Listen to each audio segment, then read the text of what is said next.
He's going to send a line drive down the field. It'll be fielded on the bounce. That is Schieffer. Schieffer finds a hole at the center. Schieffer turns on the burners. Schieffer could go. He's at the 50, 45. He's got one man to beat. Schieffer with the ball in his left hand. He's going to take it to the house. Winford opens up the second half with the kick return touchdown.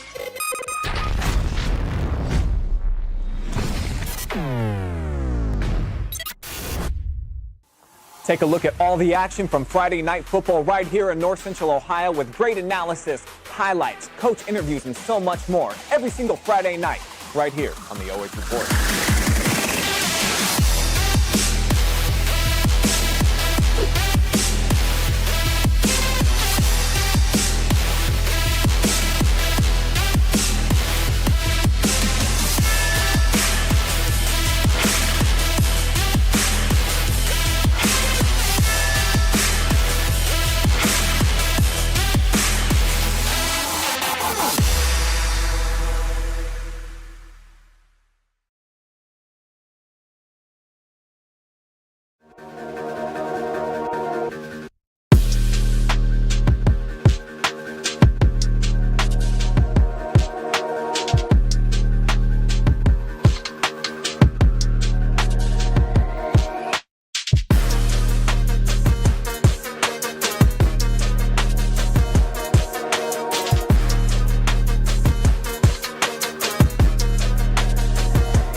Football fans, it is time. Here we are in Sunbury, Ohio, in a contest between the Delaware Hayes Pacers and the big Walnut Golden Eagles. We're at the Eagles Nest for Military Night. Stay with us for the pregame show coming up in our very first conference game of the season. Stay with us.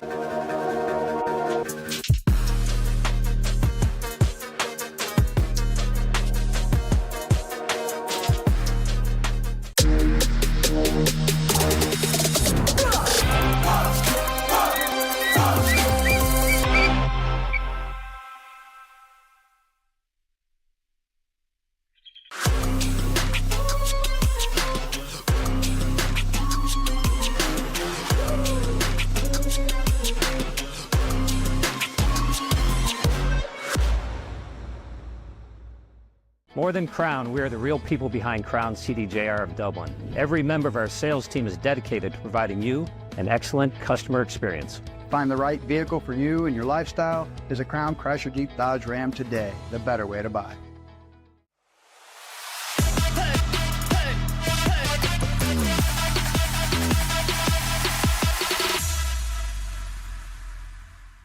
Look at all the action from Friday Night Football right here in North Central Ohio with great analysis, highlights, coach interviews, and so much more. Every single Friday night right here on the OH Report.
Football fans, it's time for the Crown Chrysler Dodge Jeep Ram pregame show and getting a look at the sky here as we're having paratroopers make their way down to the field here for Military Night. It takes about 4 minutes for them to get down. They've just dropped. We'll make sure we have the shot up for you when it's time. Let's go ahead and jump into the pregame show while we've got the time.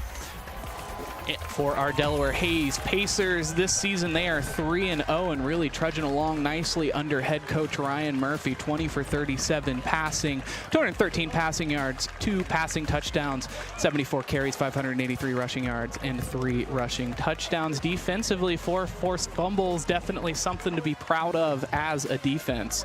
And this is a conference game, Bryce, a game that Delaware Hayes won a year ago, 38-31. They defeat Mount Vernon, defeated Marion Franklin before that. They scored 65 combined points, holding both schools to 0. It's going to be an interesting test against a good Big Walnut team. Now let's take a look at our player spotlight, and it's Favor Aki, who this season has definitely impressed as a sophomore. 382 rushing yards, 3 rushing touchdowns, and 76 long touchdown. I mean, really busting that one off for a huge break and then having all of the rushing touchdowns for the team. And that's exactly what you want to do. Be able to extend the pocket. That's what Delaware Hayes looks to do tonight. Favor Aki can throw the ball, but also rush as well, and that's going to be huge for the Pacers tonight. Now let's take a look at our keys to victory for the Hayes Pacers. They're going to just need to execute the simple game plan going into this one. They do feel like they're the better team, rocking and rolling 3-0 on the season. They need to smother the Eagles' offensive pace as well, knowing that they're going to run the ball pretty effectively and spread things out. And that's exactly what they're going to have to do. They have a good running game for Big Walnut. You just have to be able to keep up with that offense, be able to hold them as much as possible. We will pause for the national anthem.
This crowd eager to play some football, a packed house. Let's take a look at our home team spotlight for none other than the Big Walnut Golden Eagles this season, 2-1, entering conference play tonight.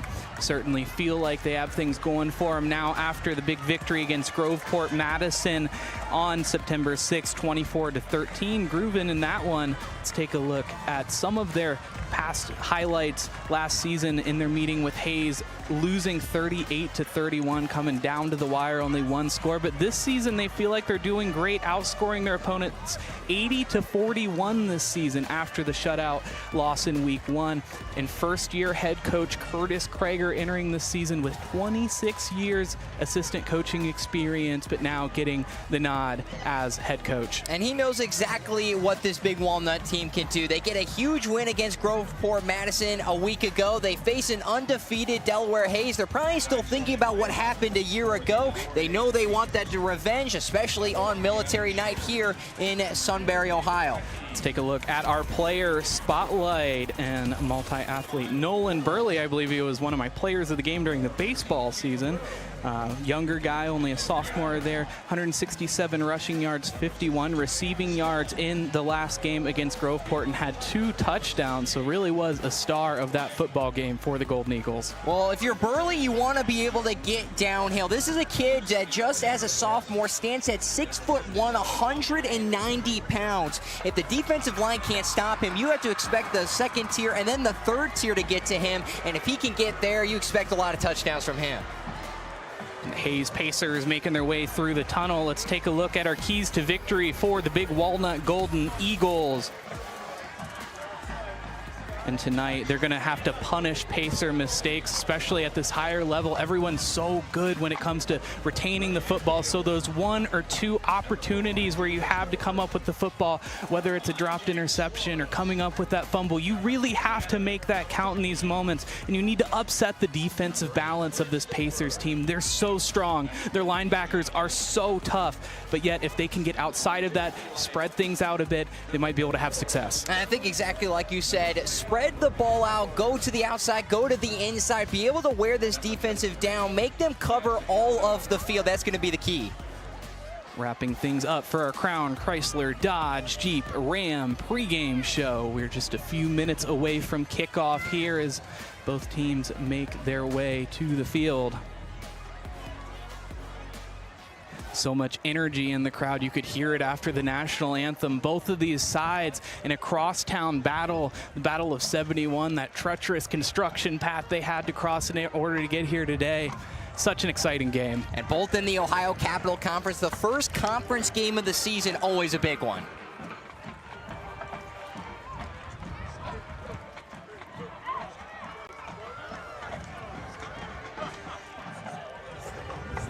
So what was a hotter one earlier ended up cooling off very nicely. We've had a couple of really humid ones, and it's really affected the players. We've seen cramps and stuff, but tonight the shade, pretty nice, pretty cool down there on the field as well. And it feels good. We're outside here right next to the crowd, and it's perfect weather for Friday Night Lights.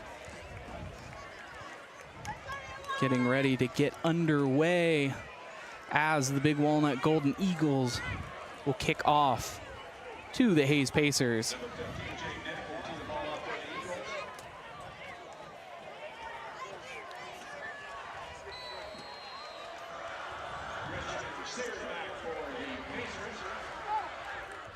And they back off, so we'll try this one more time.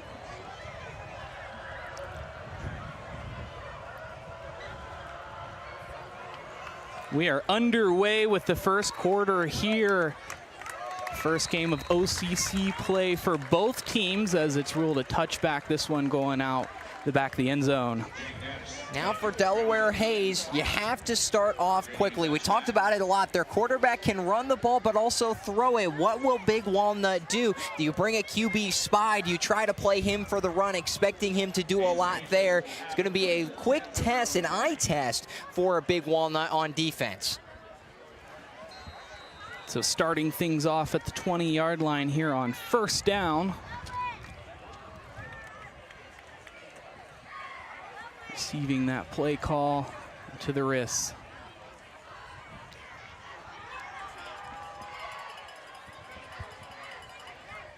Quarterback with a man behind him, puts a man in motion, hands it off inside. Quick off the handoff, brought down for a gain of a couple. And a good job by Delaware Hayes just getting the ball upfield. You want to work it quickly. Try to get the crowd to be silent. You're playing in front of a packed crowd here in Big Walnut. So you want to just try to be able to work the ball efficiently down the field. Quarterback Caleb Rowe with 5 wide receivers. Nobody in the backfield, looks to pass on this one, steps up in the pocket, decides to take it out, rolling out to his right, and he just decides to throw it away. A smart decision there. And a good job by Big Walnut. Saw that he was rushing to his right, was able to get to him, forcing him to throw it away, but a good job by the quarterback, like you said, Bryce, just to throw it away. A lot of times in high school, you might see someone try to just go for it, and it takes a lot of discipline to just know when to throw it away, and a good job by Delaware Hayes there. 3rd and 7, you're not in the worst position in the world to take a shot here on this 3rd down conversion. So just get the ball away, get back to the huddle, try to execute on the next one.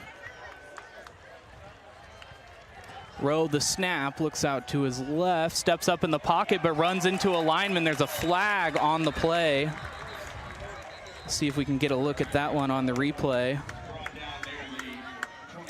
Take a look at the offensive line, see if someone is grabbing at the jersey. It kind of looks like a tug on the left side. Probably going to be a holding and bring Delaware Hayes back. It's like that was number 68, Bilal Tucker, and they will call in the punting unit. Holding penalty is declined, and a good job by Big Walnut. It was going to be 4th and long anyway. Don't need to go to 3rd and long. Just take the punt and get your first drive.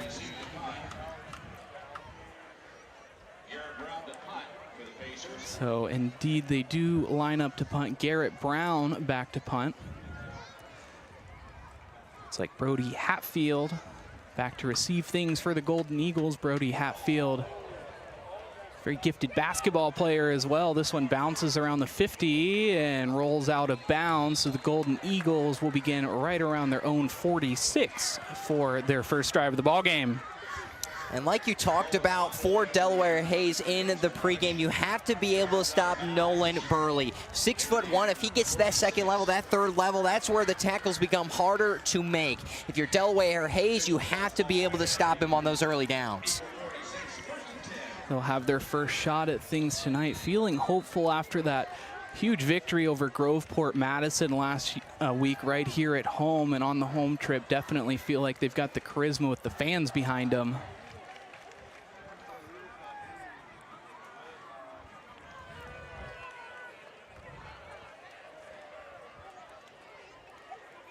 Snap and a handoff inside. Brought down after a pretty healthy gain there of about 5. Nolan Burley getting on the board early. And like we said, Nolan Burley, he's going to get those chunk plays, and you're fine giving up those chunk plays. You just can't let him get to that 2nd level, get those 12, 13, 14-yard runs, but you'll take just a gain of 5. Chopping that in half, it's now 2nd and 5, so feeling good about this one. Just like looking to pick up some positive yardage and move the chains. Now the snap and a handoff. Burley bounces outside, one-on-one with the defender against the sideline. Finally slowed down and brought down inside the 25-yard line. Nolan Burley with the run. And a great job by Burley. We just talked about it, Bryce. You can't let him get to the outside and get those extra yards. Exactly what Big Walnut did there. It puts them in scoring position. First down of the ball game. We'll have ourselves a timeout. There's an injured pacer down near the 22. Or rather, they call it an injury timeout. So it looks like Kamari Telfair making his way back to the huddle, slow to get up there and accompanied by the trainer, but walking on the weight of his body on his own 2 feet. And good to see for Delaware Hayes early in this one, not trying to lose anyone. Gets off the field, he's walking on his own 2 feet since he looks pretty stable now. Delaware Hayes will come out and have to make a big stand, putting them at the 25-yard line. It was a 24-yard rush for the running back as they've gone to the rush 2 back-to-back times, and both times it's panned out. Now Eli Stump with no one in the backfield sends Burley back to him. And it's like an ineligible substitution, or rather the coach called substitution, a change in personnel. In fact, it was a change in substitution. Jackson Bowers getting the nod, throw over to the sideline. It's caught by Brody Hatfield. Brody Hatfield taking it all the way inside the 20, almost crossing the 10-yard line. And the Eagles are in Pacer red zone already. And a great job by the receiver, Hatfield, just able to make the juke, get a little bit more out of what was supposed to be a 4 or 5 yard game on that out route. And now that gives them first down at the 10-yard line, a pickup of 15. So the Eagles already off to a quick start after a slow Pacer first drive. Stump with Burley on his right hip and a wide receiver wide on either side. There's a flag thrown. And it'll be called false start on the Golden Eagles, so that will back them up 5 yards. So now on the Pacer 15-yard line, it'll be 1st and goal with 15 yards to go. And not exactly where you want to be. Backed up 5 yards. You were at the 10-yard line. Now you're at the 15. Of course, Big Walnut has been very successful on this drive, but you never want to get backed up inside the red zone. We'll see. You know, we haven't seen the pass very much so far in the game. We've seen a lot of the run. Could go a couple of different options here, so close to the end zone.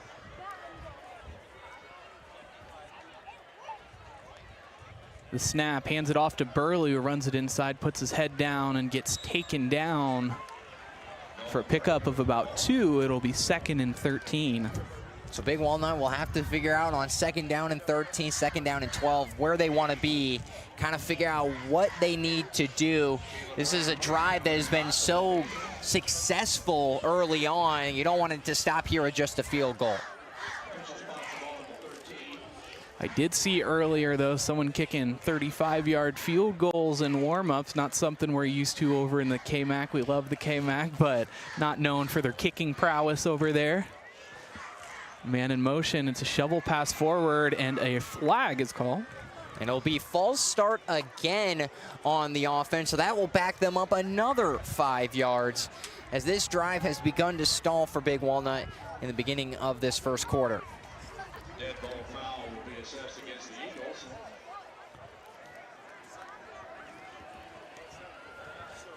So now 2nd and 18, what was a 1st and goal scenario. I mean, just probably looking to cut it in half on this play here.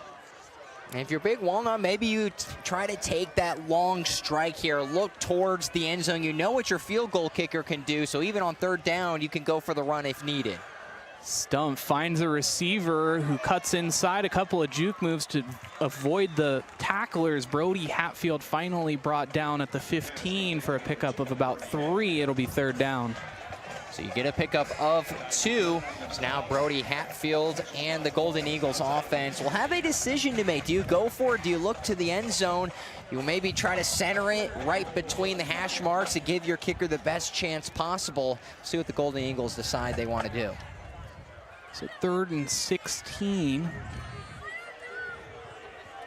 3 wide receivers and a man behind him hands it off inside, this time to Nolan Burley. And Burley wrestled down right around the 10-yard line, so it'll bring up, well, 4th and goal, but about 10 yards to go. And that was a great job by Delaware Hayes. The 10 yards really force the Golden Eagles' hands. They get a pickup of 5 on the final rush there, but Delaware Hayes able to make the goal line stand after what was a tough way to give up 15 yards passing and then a 24-yard rush to set them in the side of the red zone. So Jake Neff lining up for the field goal, trying to get 3 on the board for him. It's up and it's through, so indeed they will get the 3. Another look with that one there. So pretty successful drive, able to move the ball about 54 yards downfield, but the penalties fortunately coming back to haunt them, and what they thought was surely going to be a touchdown drive culminates in a field goal. Nolan Burley had 24-yard rush that got them in the red zone, but because of a 10 yards combined between 2 false starts, it really hindered the Golden Eagles offense. So they will kick things away. The Pacers will get their 2nd shot at the football tonight. Caleb Rowe leading that offense, has been so successful so far this season.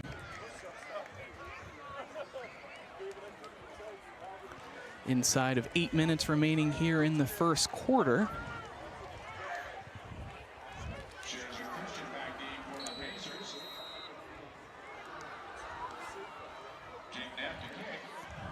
Yeah, they do it again. And it'll be a flag this time.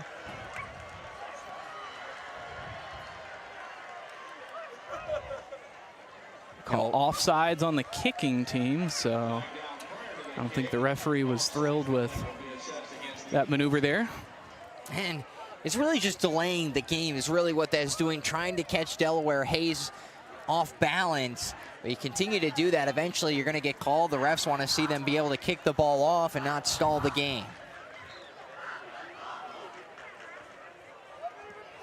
So a reset one more time, this time kicking off from the 35-yard line. A little bit further to go. He kicked it out of the back of the end zone his first time. We'll see if we have a return here.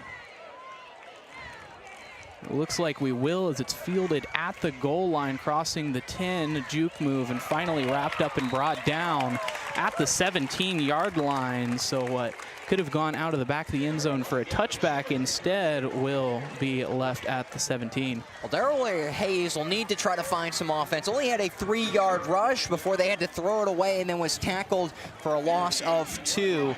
So now the Pacers get a huge stand after 2 penalties to force the Golden Eagles to a field goal, which was the best case scenario in that situation. Now the Pacers need to try to respond and push down the field. So Rowe will get another shot at things. A key behind him, finds a receiver, but instead this one's intercepted. It's off the fingertips all the way into the end zone. There is a flag down on the play. And the flag was thrown after the interception, so this will probably go in favor of Big Walnut. Might not be a touchdown. Looked like it might have been a block in the back. But that was a great play by Big Walnut, just able to get where they needed to go. And it was a tough one as Jax Lawrence was able to make the play. And if you're Delaware Hayes, that was tough to see. Your receiver just tipped it up in the air, so it's free for grabs. And it will be called a touchdown, as the Golden Eagles will now have an opportunity to make it 10-0.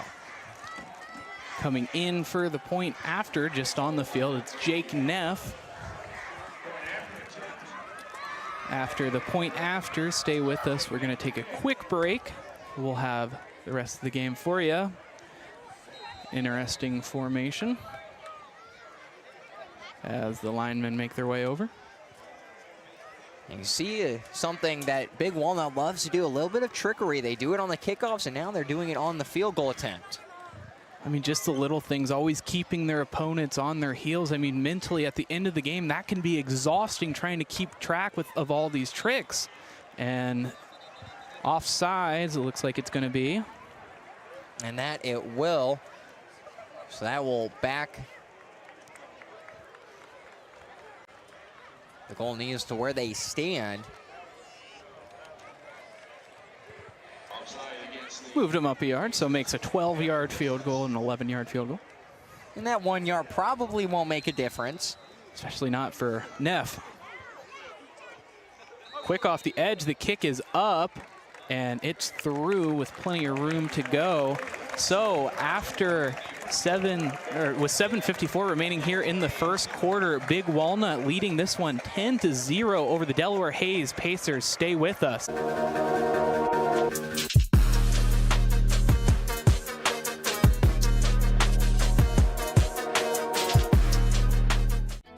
More than Crown. We are real people behind Crown of Dublin. Our service team is full of experts dedicated to providing your vehicle with care. Using only premium parts and equipment, schedule an appointment with Crown CDJR today. The better way to service.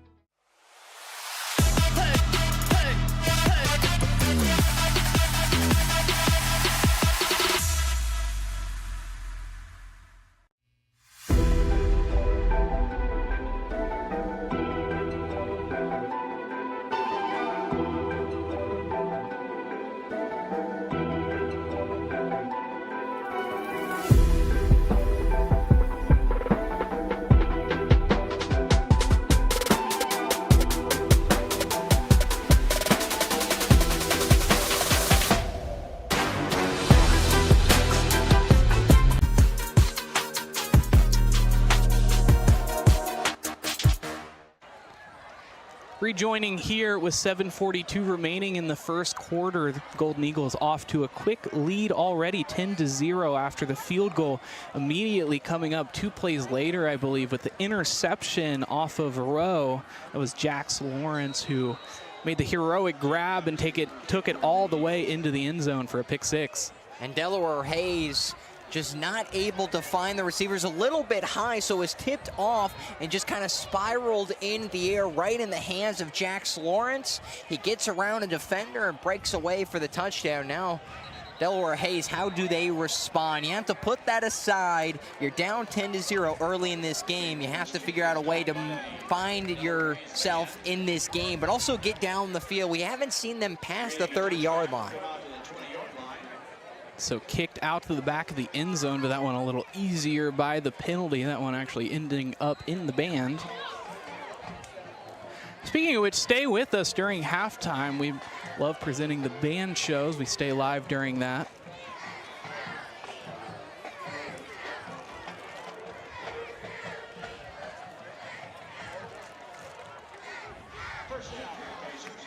So now Rowe with a key on his left hip, puts a man in motion, hands it off to a key.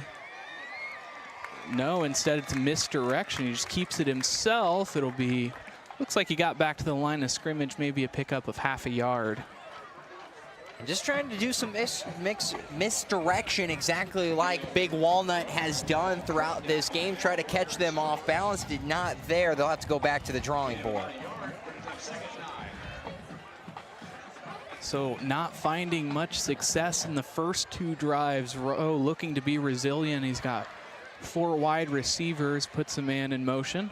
The snap, drops back to pass, finds a wide open receiver, but it's dropped. Jack Welcome, the intended receiver, hit him right in the chest. And Jack Welcome was right there to make the grab, maybe a little bit low on the ground, but that's a pass you have to be able to bring down and haul in. So take a look here at the replay, and it was just a little bit off to his left. He kind of dived. He had it in his hands, just kind of slipped through, and that's a tough break for Delaware Hayes. Maybe they do end up calling that one complete and giving him the first down, ruling him down when the ball came out. So we have a 2nd down scenario now after the first down play. And they'll say that his knee was down. He had possession of it. He had his forearm, knee, shin, whatever it may be, and that was down on the ground. And because of that, umpires will give it in favor of Delaware Hayes. And I do think I agree with that, even though we couldn't really see the catch that was happening. He did seem to have possession of that ball for a while before it finally did come out. Rowe in trouble off his back foot, ends up finding a receiver for a first down and more. It's Caleb Christian, who's finally brought down, approaching the 50-yard line, threatening into Eagles territory. And a great job, just gets it over to his man, had to roll out to his right, just kind of put it in traffic, but the big receiver comes up with it, and a great job to get it from the 33 to the 47. So after a slow couple of drives, quick out of the gate in this one, as they hand it off to a key. A key crosses the 50 off of a spin move. He's within 2 yards of the first down marker, so a healthy gain from the running back. And a great job by the running back, just able to pick up a good amount as they start to really drive down the field, pickup of about 8. Quick on the offense as they hand it off again. Rowe's taking it himself this time, it looks like, finally running out of bounds after getting the first down.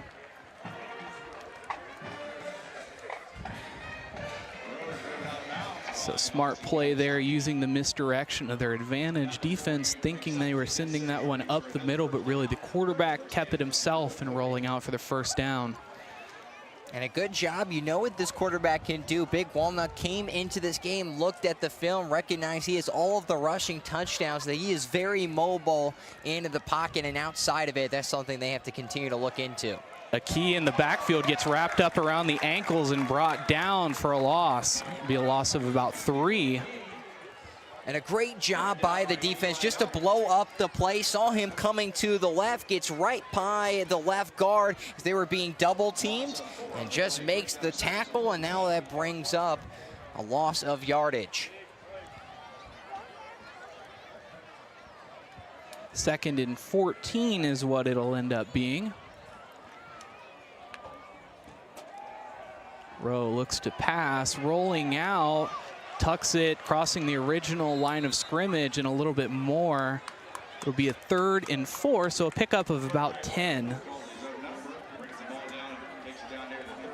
Now this is where you have to decide, what are you going to do? We always talk about this in the K-Mac. You know the kicking isn't there, but both of these teams, we saw them warm up. We've been here quite early and got to see the routines. Delaware Hayes might have an opportunity to kick if they so choose, but it would be a long one. So with the 3rd and short, it's where they wanted to be, a key almost over his head, but able to get his fingertips on it, and he's tackled in the backfield for a loss of about 1. So if they, yeah, I don't think they'd go for it here. It'd be almost 52 yards, I believe. And you're right in no man's land. Between like the 45, the 40, and the 35, you kind of have that weird gap of, well, what do you want to do? And that's something that Delaware Hayes will decide they'd rather just punt. So likely looking just to tuck it into a corner and use the field position to their advantage. 3:52 remaining here in the first quarter. That's way over his head, and the punter's in trouble. He's finally able to get to it back at the 30-yard line, and it's a poor punt. He kicks it right into the Eagles, and they recover it at the 25-yard line. The Pacers' 25-yard line. What a series of events that just happened. And that was a tough series, especially for Delaware Hayes. The punter was just scrambling. He had everyone on him. There was nowhere really he could set and get that ball off cleanly. So he just kind of tried to squib it and hope it would just get down the field, even back to the 50-yard line. And it was not able to hit right into a Golden Eagle, and they immediately have the ball in a Pacers territory. And, you know, I think that's one of those things that's taken for granted in football all the time. Long snapping, it's such a difficult thing, such a specialized thing to be able to do in football, is being able to. They will back them up because of a penalty. So Delaware Hayes will get a big break. And because of that, that will back the offense all the way to about the 15-yard line.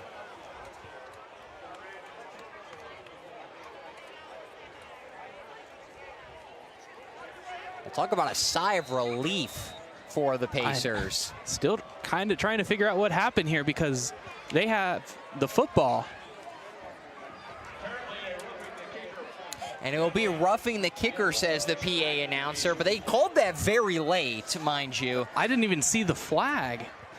They hand it off to a key up the middle. He's one-on-one and into the end zone, almost untouched, but finally nailed at the goal line for a touchdown. They're not going to be happy about that one for the Eagles.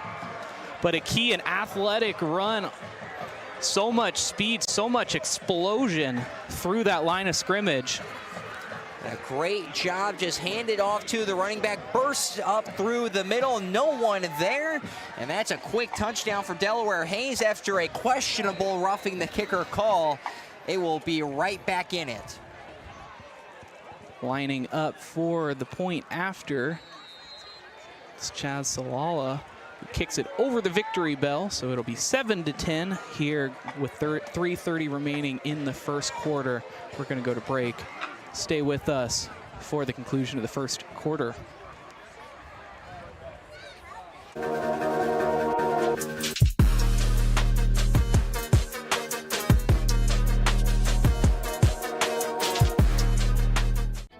More than Crown. We are real people behind Crown of Dublin. Our service team is full of experts dedicated to providing your vehicle with care. Using only premium parts and equipment, schedule an appointment with Crown CDJR today. The better way to service.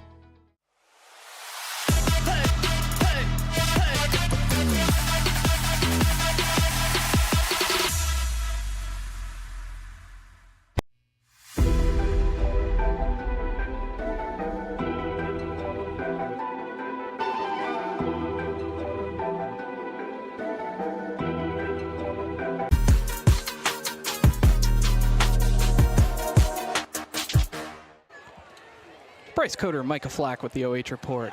After a very bizarre series of events, Hayes is now back in this ball game, 10-7. The Golden Eagles leading this one, only separated by a field goal.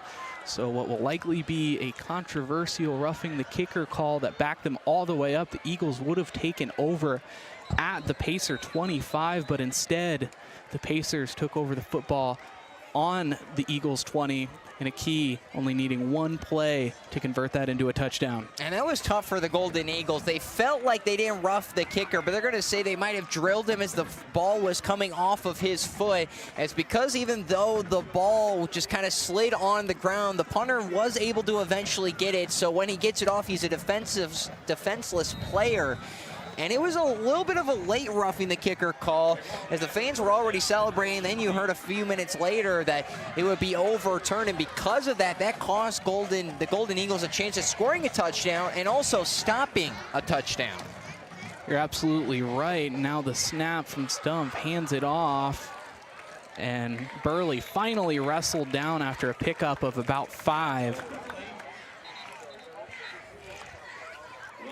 And a great job by Burley, just continuing to get those chunk yards. This is exactly where you need to be if you're the Golden Eagles. If you're the head coach, just need to tell them to settle down here after what was a tough scenario in that kicking situation. You just got to get back to what your offensive prowess is and march down the field and respond to Delaware Hayes.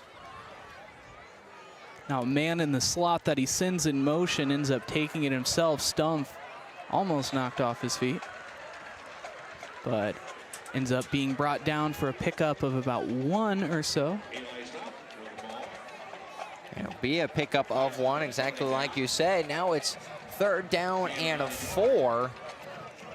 So you have to figure out where you want to go with this here. And if you're big Walnut, you want to respond as quickly as possible as this first quarter starts to wear down.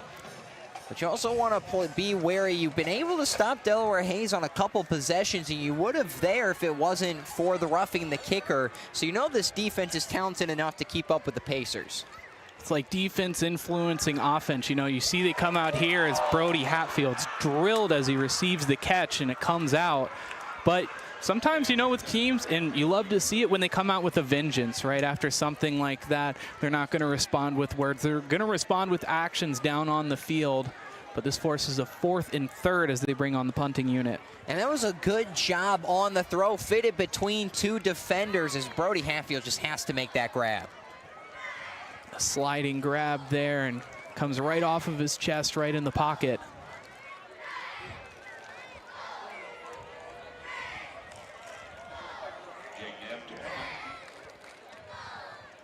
And Neff rolling out to his right. He's going to take it himself towards the 1st down marker. He's going to get it and more, crossing the 40 before he's finally pushed out of bounds.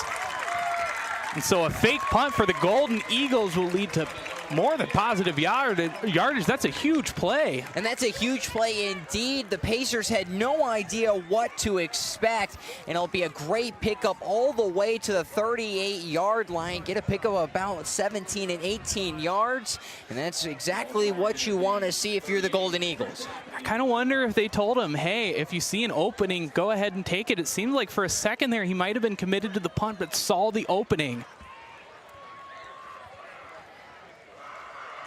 Hands it off outside, Burley.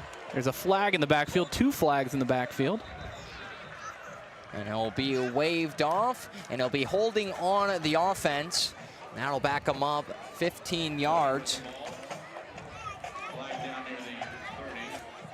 And immediately right after we were able to convert that 4th down on the fake punt, we immediately are backed up a couple more yards. So 2 steps forward, 1 step back kind of scenario there. Just about to say that exact same thing. You're able to get exactly where you need to be, and then the penalties have really hurt the Golden Eagles, especially. They could have maybe had 2 touchdowns, then the false starts, and now the holding. Now we have a 1st and 20 as he's drilled at the line of scrimmage and brought down maybe a pickup of 1.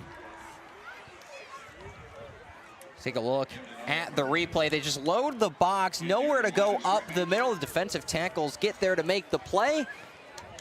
And that'll be 3rd down and long for the Golden Eagles, but they'll start to waste some clock as this game continues on.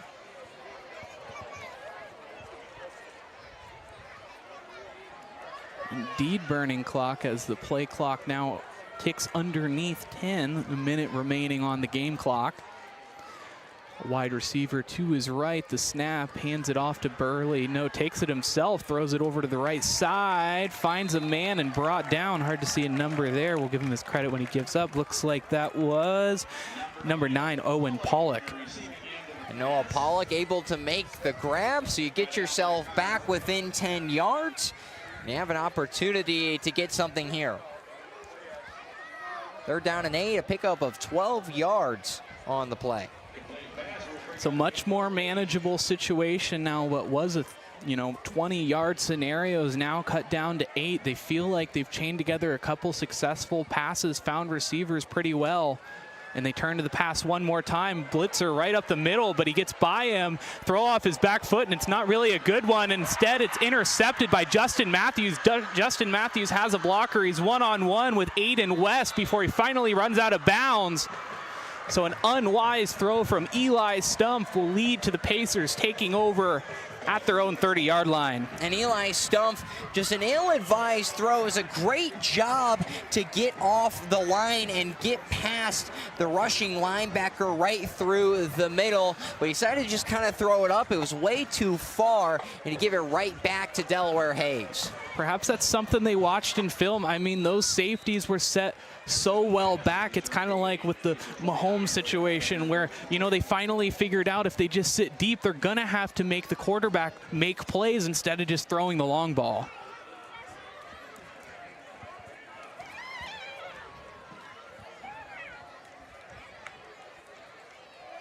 Quarterback hands it off. Running back hit at the line, continuing to stay on his feet and bounce.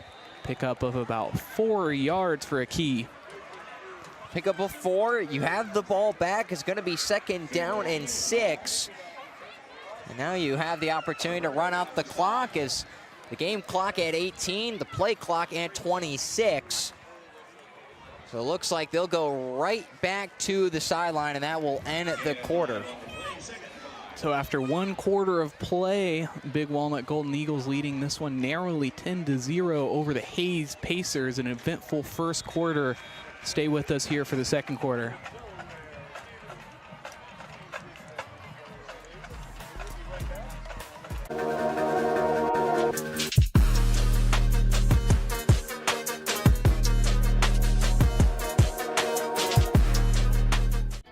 More than Crown. We are real people behind Crown of Dublin. Our service team is full of experts dedicated to providing your vehicle with care. Using only premium parts and equipment, schedule an appointment with Crown CDJR today. The better way to service.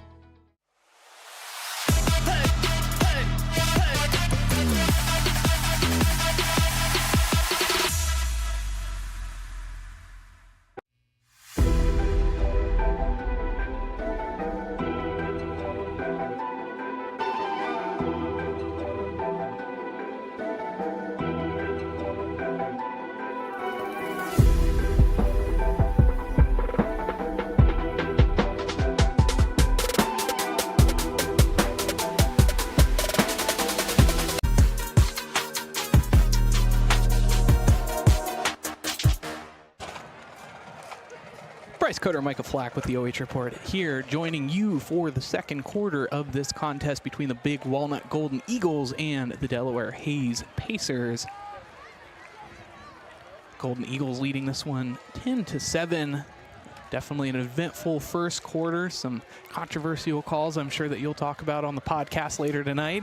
It definitely will, especially that roughing the kicker call. That has really seemed to hurt the Golden Eagles a lot, really shut down what has been a lot of their offense. And that gave up a touchdown, a 20-yard rush, and also hindered them from starting within the 25-yard line. Would have been at the 23. And because of that, Hayes right back in this. Thought the Golden Eagles had a lot more momentum, but then a interception by Eli Stumpf to Delaware Hayes put them immediately with the ball back in their hands. And so the Pacers bouncing back nicely. I mean, definitely, what can you say? It was a slow start those first few drives, able to salvage, that punt situation there with the roughing the kicker, but they didn't let the opportunity go to waste. A key, quickly able to convert for the touchdown. And what I think you have to do here is get back to the run game. You have Nolan Burley, who's given you a lot of yards throughout that first quarter. Want to try to get back to the ground and pound. So taking it outside, finally brought down around the line of scrimmage. Maybe a pickup of 1 brings up a 3rd and 5. So you put yourself, again, now in 3rd and 5. You know what you've seen from the Golden Eagles. If you put yourself within 4th and 3rd, maybe they go for it, try to get the fake.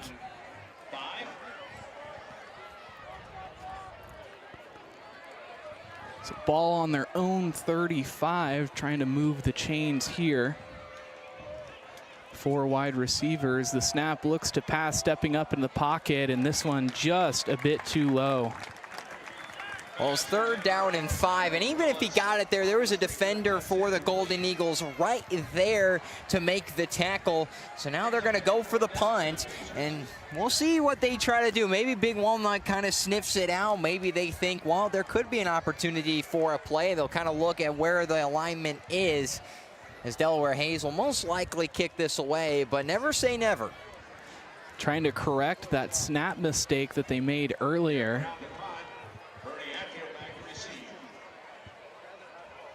Brody Hatfield back to receive for the Golden Eagles. This snap is a good one. This punt, side over side as it rolls out towards the 30 and finally goes out of bounds. So the Golden Eagles will begin around their own 30. And a good punt. You kicked it back all the way at your 20-yard line, get it to the opposite 30. Now the Golden Eagles go back to Nolan Burley. We continue to talk about that. The ground and pound has been where it's at. Eli Stumpf, a reckless decision to be able to throw it all the way up. He had the time. The pocket collapsed a little bit, but he got by 1 defender. He was scrambling out, tried to set his feet just a little bit overthrown.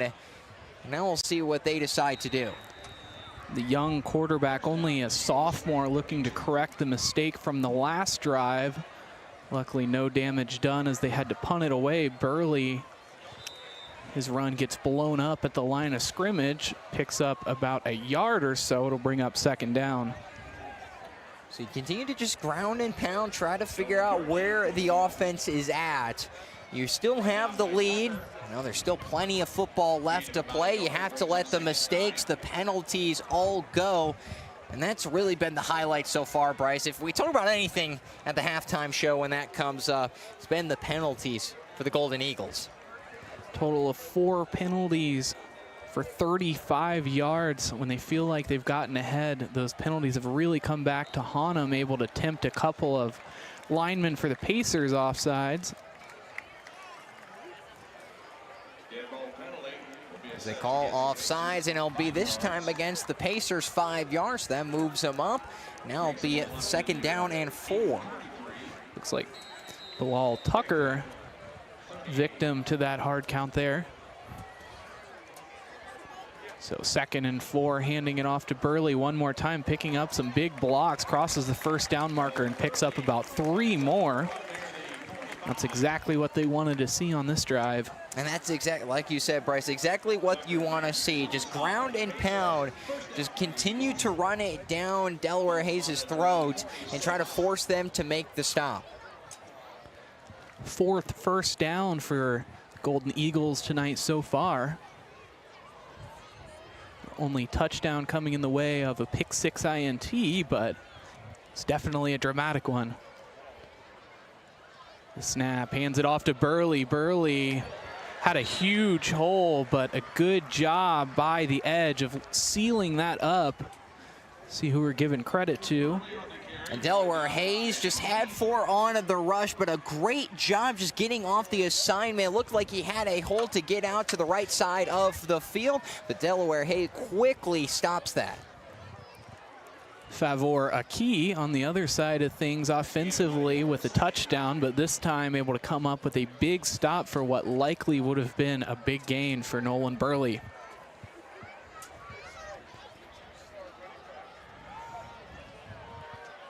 Two wide receivers to his right. Stump takes the snap, rolling to his right, finds a receiver at the first down marker, and more looks like Brody Hatfield before he's pushed out at the Pacer 35, so rocking and rolling now. And they're using Nolan Burley to set up the pass. That's exactly what you want to do. You go from the 47 to the 35, and because of that, a great pickup, and that's exactly where you want to be, back in business.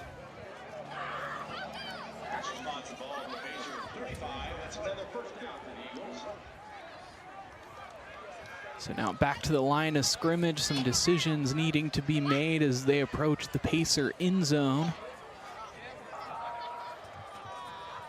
Put two men in motion.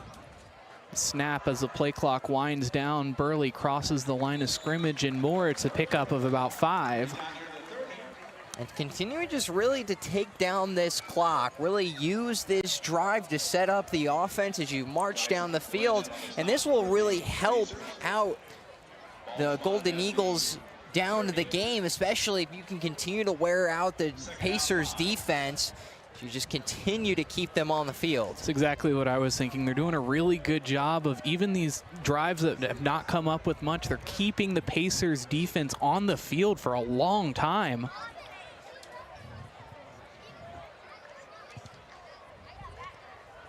A snap and a handoff.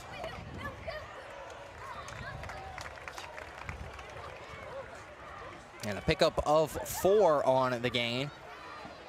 And just 1 yard short on 3rd down and 1, and most likely hand it off again.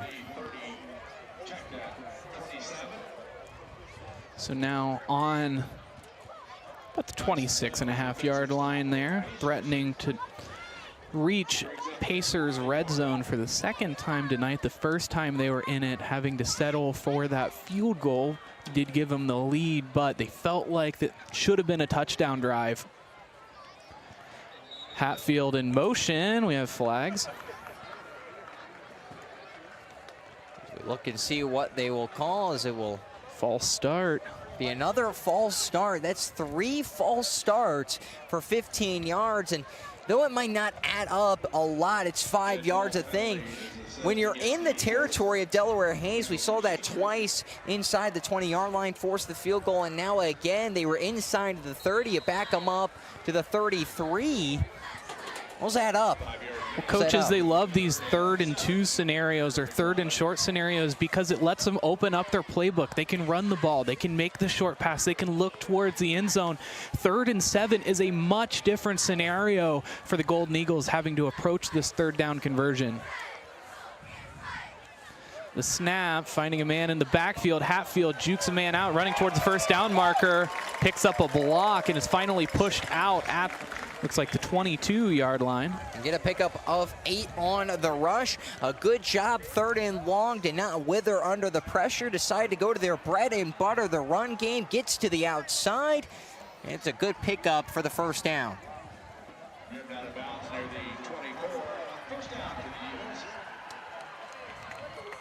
6:57 remaining here in the 2nd quarter. Stay with us for our halftime show and check us out later tonight with the Friday night pigskin. Micah Flack making his debut on the pigskin tonight, talking about the Golden Eagles in the Pacers game right here. Nolan Burley, a huge pickup of about 8 as they're inside the red zone and threatening to score now.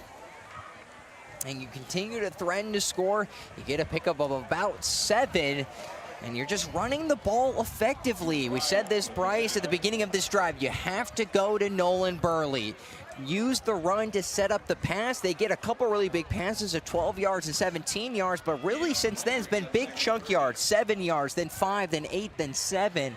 And Delaware Hayes has not been able to find an answer on the ground. Eating so much time off of this clock as well. I mean, now we're approaching 6 minutes. You're really putting the Pacers in a difficult situation as we approach the later few minutes of this half when they're trying to salvage something. Nolan Burley gets the first down and brought down. He's now at It's like the 14-yard line. Nolan Burley tearing up this linebacker box of the Pacers. And doing exactly what he needs to do. Just be able to get past the defenders, get into that second level, force the linebackers or corners to have to come up, and that's where they've really struggled for Delaware Hayes.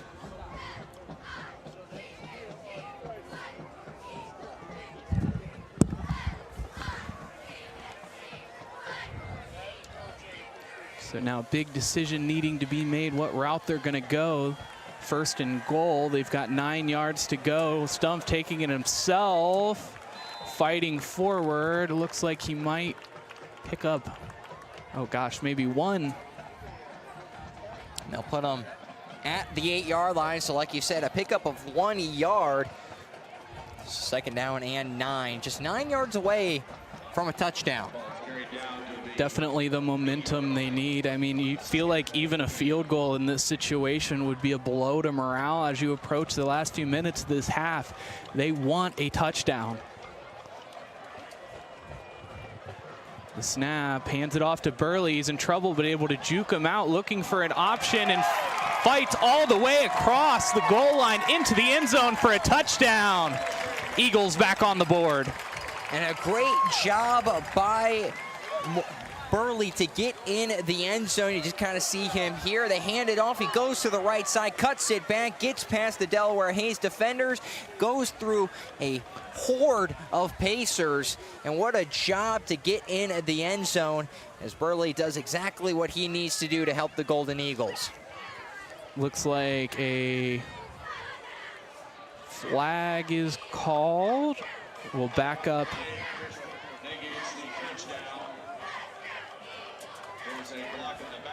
And it will be a block in the back, so it will negate the touchdown. And again, a penalty against the Golden Eagles sends them back even more yards. So that will put them, they were at the 8-yard line. Now that puts them at the 14.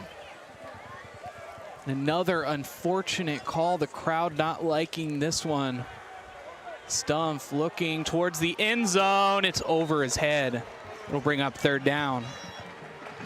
So now the Golden Eagles in another peril situation where you were so close to a touchdown. You got the field goal on the opposite end, and now it looks like you can get it again here. 3rd down and 14 at the 14-yard line. And like we continue to say, penalties, penalties, penalties for Big Walnut in this game.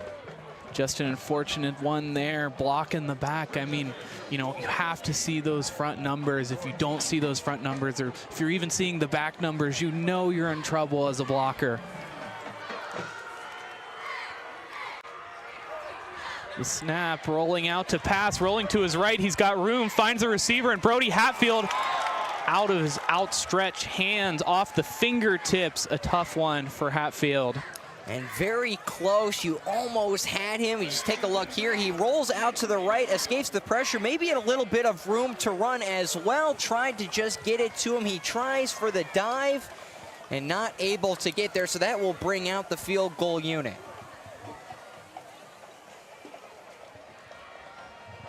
So settling for 3, it'll be, what, a 32-yard field goal?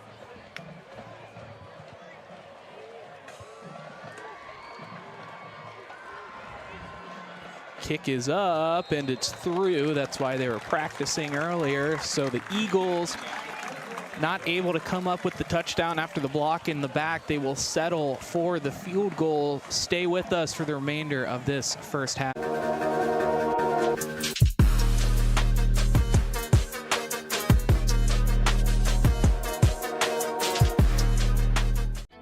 More than Crown. We are real people behind Crown of Dublin. Our service team is full of experts dedicated to providing your vehicle with care. Using only premium parts and equipment, schedule an appointment with Crown CDJR today. The better way to service.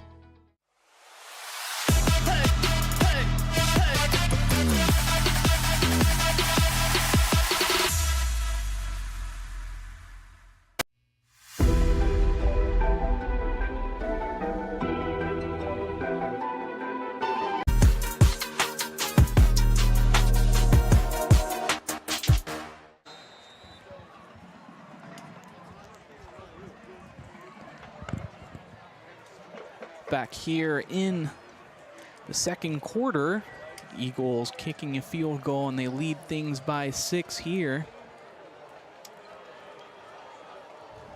Kicking underway one more time. Kickoff is into the end zone, and it'll come to rest there. It'll be a touchback. And it's really been a struggle for the Golden Eagles. It realistically, Bryce, should be at least 20-7. They get a false start. They were at the 9-yard line, and then they would come back because of that, and it would be a touchdown, but it would be called back, and then a block in the back, continue to back them up. And this Golden Eagles offense, we were talking about it off air, they have 6 penalties now for 55 yards, and we're not even done with the second quarter. Definitely harming them. I mean, so many situations where they feel like they could have converted 3rd and 2s, turning into things like 3rd and 15, 3rd and 14. And it's really led to a position where they felt like offensively they've been on their heels. The key battling forward against those linebackers, brought down for a pickup of about 3. Good job by Delaware Hayes continuing on this offense. It looks like they've been battered and bruised as they have just continued to march down the field, that being the Golden Eagles. They've made the stand every time, and they have been rewarded. With 3 wide receivers, he looks to pass, but he can't hold on to the ball. It looks like just a grip issue. There was no force out. As we take a look, just getting the snap, he looked to hand it off, and he was trying to go back with it. It just kind of slipped out of his hands. Was able to dive back on it, and just very luckily to do that. So timeout called. Both teams will take a hydration break and take a breather. Eagles calling that one. They have 2 timeouts remaining to the Pacers 3. We'll take a quick second to thank our sponsors for allowing us to be live and free right here on the OH Report. I'd like to thank the agency, real estate, Crown Chrysler, Dodge, Jeep, Ram. Some want it to happen. Some wish it would happen. Crown makes it happen. Stover Excavating, residential and commercial excavation services for the greater Columbus area since 2000. BKD Legal LLC. Attorney Brian Duncan is dedicated to providing you assistance in languages that you can understand. Call 740-965-1348 to schedule a free consultation. Koorsen Fire and Security. Mention OH Report to receive 10% off your fire and security services. That's pretty cool. Now if you're Delaware Hayes, it's 3rd down and 8. They called a timeout because the Golden Eagles want the ball back. You're under 4 minutes to go in this second quarter, and the Golden Eagles looking to try to make this a 2-score game, as Delaware Hayes has had a lot of luck in some scenarios. Because of a roughing the kicker, they were able to get it all the way inside the 20-yard line and get that touchdown. That really helped them get into this game. But since then, the Golden Eagles, regardless of the penalties, have controlled the time of possession. And I think in terms of, clock management, the Pacers are in a great position here. 4 minutes remaining here in the second half. You go up a touchdown, convert the extra point. You're winning going into the half as well, and you're leaving almost no time to the Eagles if you play this smart and drive the ball downfield. They got about 80 yards to go, but I think they have the time to do it if they're able to. Rolling out in the backfield, Rose in trouble, finding a receiver who steps up, able to shake the shoestring tackle, fighting forward towards the first down marker. It'll be close. And they'll mark him just 2 yards short, maybe 1.5 yards. And it'll be 4th down and 1 after the pickup of 7 on the pass. Garrett Brown, the receiver there. It just made a couple people miss on the far sideline. Just able to juke one out, step back, then cut back inside, then go to the outside. So 4th and 1, they're going to go for it here. Rowe receiving the play now, 7 on the play clock. Puts a man in motion, 3, 2. And indeed, they're just going to call timeout. And they were trying for the hard count, just try to snap, get them to come off sides. And it was never really an option for them to want to go for that, because if they don't get it, you give it back to Big Walnut at the 30-yard line. You don't want to do that. So we'll take a quick break. Join us for the remaining 3 minutes of the second half coming up next.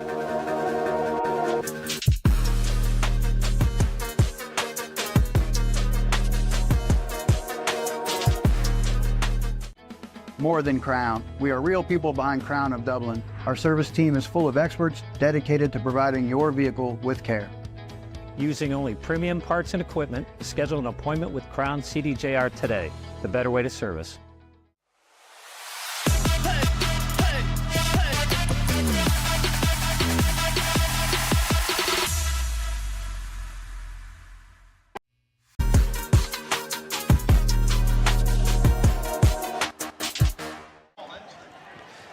So indeed, they will line up with the punting unit on the field. Brody Hatfield back to receive the punt.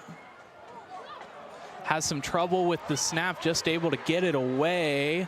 It'll land around the 50-yard line, take a friendly bounce, and come to rest at the Eagles 38. And now it's time for Big Walnut to try to cut down on those penalties. That's exactly where they want to be, is just cutting those down. The defense has been there. They've held Delaware Hayes outside of the roughing the kicker, which pretty much allowed them to score that touchdown. They have been controlling this game other than that one play.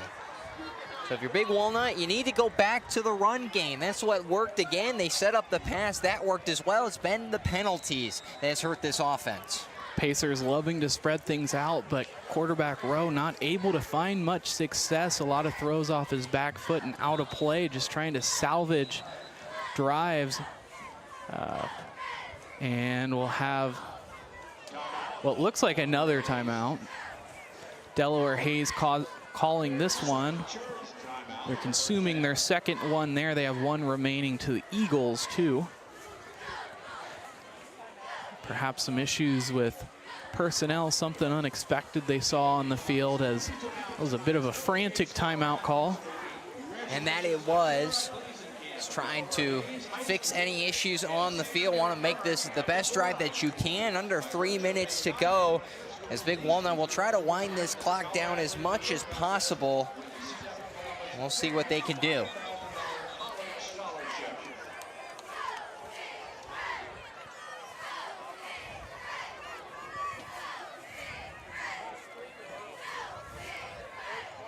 So 2:50 remaining here in the second quarter as the Eagles make their way back to the line of scrimmage for the play. It's 1st and 10. Ball on their own 38. Stump takes a snap, hands it off to Burley. Burley battles through, picks up a couple. You get a couple here, you got to start to work quickly. You're under 3 minutes to go. We're going to try to run that 2-minute offense. It gets a pickup of 3. Gain of 3 on the play, 2nd and 7. So nickel and diming their way down the field, but with 2:25 and ticking, get the sense that they're going to have to come up with something explosive to get the ball down the field quickly. They still have 2 timeouts, so a little bit of time to work with, but are likely going to be looking towards those sidelines instead, just handing it off to Burley. That could be a strategy as well, just allowing time to tick down. Going into the second half, they do receive the ball, so that's definitely in their favor. And that it is, so it'll be a timeout called. So I want to think things over. And if you're Big Walnut, you take the timeout, try to limit things as much as possible, and then get the first down.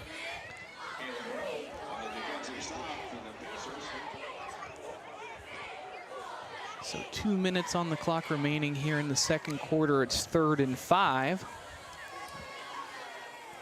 Second charge timeout in the first half for the Eagles. Be sure to check out the other games on our network. I think I read it correctly. We're running a total of 7 football games tonight as a company. Definitely something we're proud of, being able to bring local sports, high school sports to fans live and free with the OH Report, always live and free.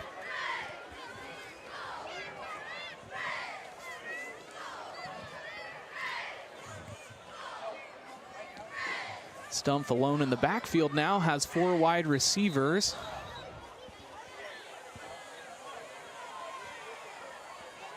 As the official will.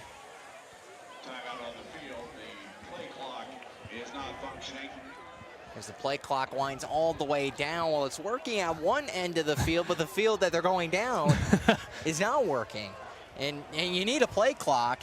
Can't really turn your head all the way around. Did you even see one at Centerburg last week? I don't think Centerburg had. I didn't think so either. I couldn't find it. I couldn't find it either. I don't think they had one, which is very interesting unless they're just counting in their head. Gentleman's agreement. Gentleman's agreement. I mean, they were pretty quick snapping the ball for most of that game. That's true. Stumpf, the snap, looks to pass. Passed what I believe was his intended receiver and found instead Ben Rock. And a great job, pickup of 7. You continue to march down the field, but you only have 1 timeout left, so you have to use it wisely if you want to get yourself in a good position. Both sides squared away with 1 timeout each.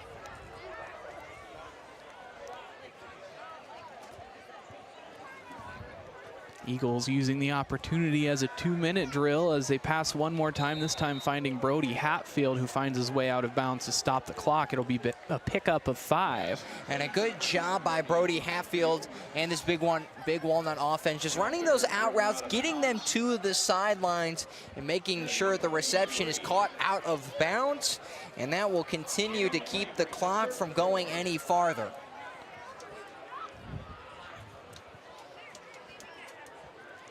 Minute 50 and stationary as they take the snap clock, moves one more, finds a man.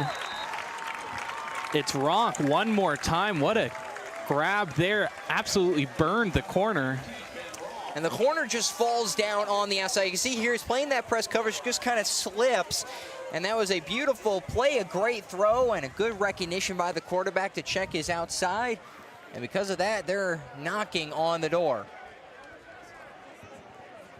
Another first down as the chains move one more time, just nickel and diming their way downfield now inside the 25-yard line. As a throw out towards the outside, they find Aiden West all the way into the end zone for a touchdown. I don't see any flags on the field this time. And a great job by the Eagles. Another out route. The corner went flying out of bounds, just cuts it upfield, and it's an easy touchdown for the Golden Eagles. As the corner just tried to make the tackle the second he got it, made a lunging grab as he was behind him. Now they have an opportunity for the extra point to go up by 2. Definitely something to talk about going into the locker room. They've got to be excited, but for the Pacers, they still very much feel like they're in this ball game, despite going down. It's probably about to be 20-7. Kick is up. And it's good, so we will take a quick break. 1:37 remaining here in the second quarter. Big Walnut leading this one 20-7 after the touchdown. Stay with us.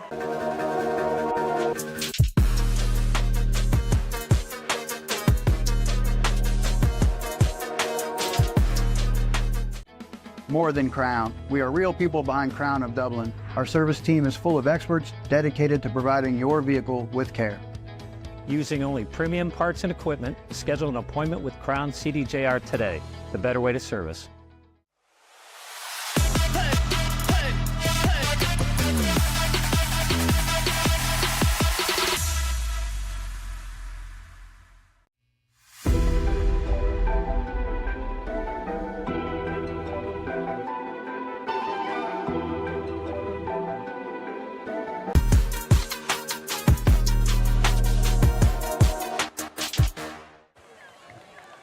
Bryce Coder and Micah Flack with the OH Report, joining you with 1:37 remaining here in the second quarter as the Big Walnut Golden Eagles have extended their lead. What was a 1-score lead and could have been overtaken with the touchdown and PAT is now a 2-score lead.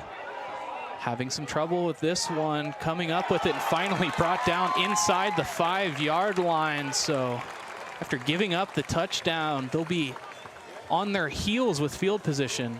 And was able to pin them all the way back inside of the 10-yard line. A bounce, picks it up, a little bit of a bobble, and a great job by the Golden Eagles. A minute and a half, you have one timeout.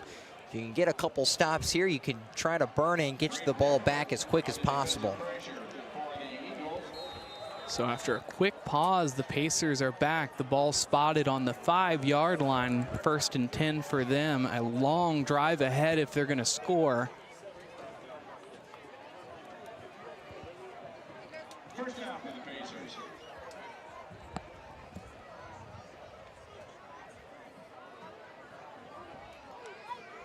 Rowe, the snap, hands it off to Aki. Aki runs into the back of his own guy and is brought down. Clock continues to tick as it becomes 2nd down. And it'll be a called timeout by Big Walnut. So a minute 26 to go. You'll have 2 downs to try to get it that 1st down. As Big Walnut just trying to stop the clock and get this ball back. So they're up 20-7, and this game feels closer than probably what the score shows for most of the 1st and now 2nd quarter before they were able to get that 23-yard passing touchdown to the outside for the Golden Eagles. It had been really riddled with penalties, and specifically for the Golden Eagles, they had 6 for 55 before getting that touchdown. And now they're up by a couple more now, and the Eagles have looked very good. This is a game that Delaware Hayes found the upper hand in, winning 38-31 a year ago. The Golden Eagles feel like they are a better team after a massive win a week ago against Groveport-Madison. They're currently on top. 4 wide receivers for Rowe. They've got a ways to go. Ball spotted on their own 9. Big Walnut taking that timeout, so the Pacers still have 1. Aki running it up the middle, and is finally brought down, but not before a 1st down. Get a pickup of 7, so that will get the 1st down for sure. So Big Walnut cannot do anything. You have 3 downs to waste, and because of that, it will stop the clock as the Pacers will try to go quickly. And a pause. Clock continues to tick. Minute 10 approaching and ticking. 4 wide receivers, looks to pass, finds a man along the sidelines, and he runs out of bounds. Caleb Christian, the receiver. Caleb Christian gets the first, or doesn't get the 1st down, but gets a good chunk of yards. You get 5 on the pass, and that is much needed for Delaware. Hayes gets out of bounds as well.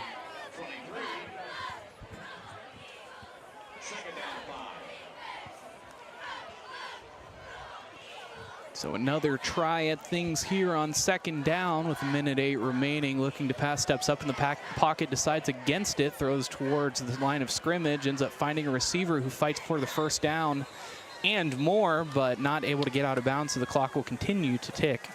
And to get a pickup of 6 on the pass as Delaware Hayes continues to move the ball.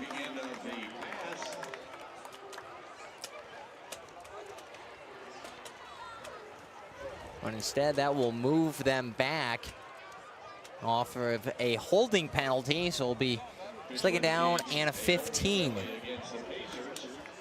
Only 2nd penalty against the Pacers so far tonight, able to keep things clean.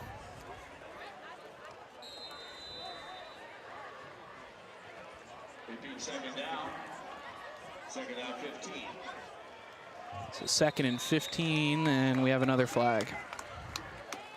And this time, looking at the white, it'll be false start again called this time on Delaware Hayes. That will back them up another 5 yards, so 2nd down and 20. And we'll see what the Pacers want to do, and head coach Ryan Montgomery see if he wants to just run the ball out, realizing that his team is pinned back very deep. You know that Big Walnut has no timeout, so you can run this clock out as long as you would like. Snap, ends up just handing it off inside. Brought down, clock continuing to tick down inside of 30 seconds. And we'll see if they want to end the half there, just a couple seconds above the play clock. So because of that, have an opportunity to finish off the half. And that looks like exactly what they will do. So they are not really getting lined up, and neither is the defense. Just looking towards the sideline, waiting for this half to end. So as time expires, Big Walnut Golden Eagles leading things after one half of play, 20-7 here at the Eagles Nest. Stay with us through halftime as we bring you the halftime show in addition to the band presentation from both sides. We're going to take a quick break. We'll be back shortly.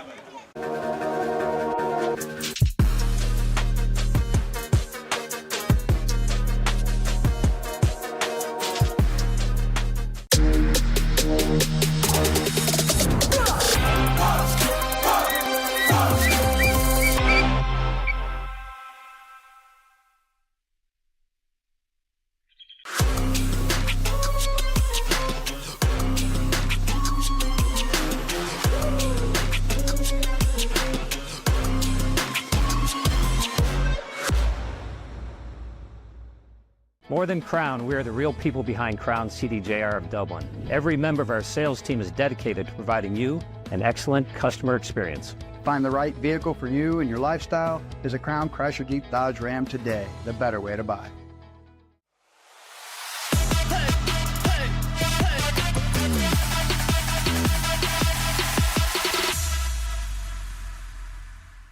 Look at all the action from Friday night football right here in North Central Ohio with great analysis, highlights, coach interviews, and so much more every single Friday night right here on the OH Report.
introduce to you the pride of the Big Walnut Golden Eagle Marching Band. We would like to take you back to the decade of the 1970s and one of the all-time iconic rock bands of that era. We open our halftime show with Dancing Queen by ABBA.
More than Crown, we are the real people behind Crown CDJR of Dublin. Every member of our sales team is dedicated to providing you an excellent customer experience.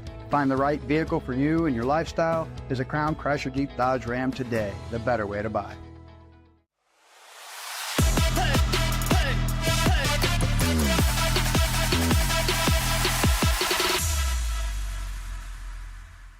Look at all the action from Friday night football right here in North Central Ohio with great analysis, highlights, coach interviews, and so much more every single Friday night right here on the OH Report.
Chrysler, Dodge, Jeep, Ram halftime show, and after one half of play, the Golden Eagles leading this one 20-7 over the Delaware Hayes Pacers. Let's go ahead and take a look at some halftime stats here. So for the Hayes Pacers, 5 first downs, 33 rushing yards, 62 passing yards for a total of 95 yards in the first half, 2 penalties for 15 yards and 1 turnover. For the Big Walnut Golden Eagles, 9 first downs, 102 rushing yards, 107 passing yards, pretty evenly spread there for a total of 209 yards.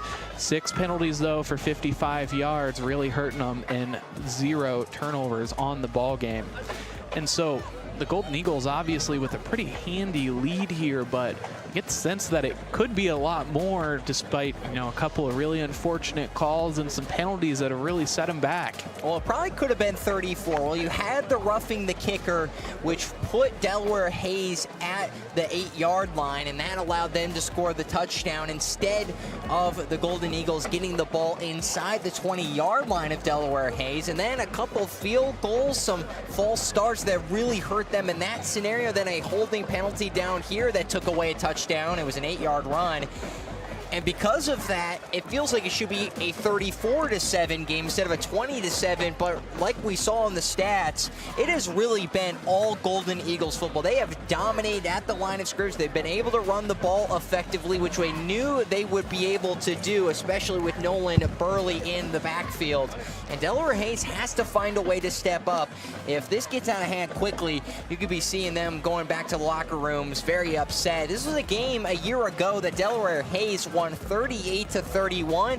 Golden Eagles feel like they are the better team. They beat a really good Groveport-Madison team. Delaware Hayes came into this game 3-0 against some teams that have really struggled in the past couple of years, but it was really good nonetheless. In 2 games, they scored 65 points, Bryce, holding both of those teams, Marion and that of Mount Vernon, to 0 points. So this is a game that has gone really dicey in some scenarios, but the score has been a lot closer than many would probably think. And I think for Delaware Hayes, if you're Ryan Montgomery, you're not letting this one go down easy, especially going into the locker room. You know, you feel like that you've been really smoothing in the last couple of weeks, haven't allowed a single point since week 1. And sometimes I think that can shock a team when they do get scored on, they do face that adversity, but it's what good teams do. They bounce back from situations like this. I think Ryan Montgomery and his guys are still confident going in the second half. And they should be. They've had a lot of opportunities. You know where your offense is at. Even the defense has gotten some really key stops alongside the penalties as well. But if you're the Golden Eagles, like we saw, 6 penalties for 55 yards. If there's one thing that Curtis Prager is talking to his team about in the locker room and now coming out of half, it's to keep the ball safe and play effectively, but also not cause any turnovers. We saw a couple of those in favor of Delaware Hayes, but also make sure that the penalties are limited. Taking a moment for a standing ovation there on the field. They honor Military Night.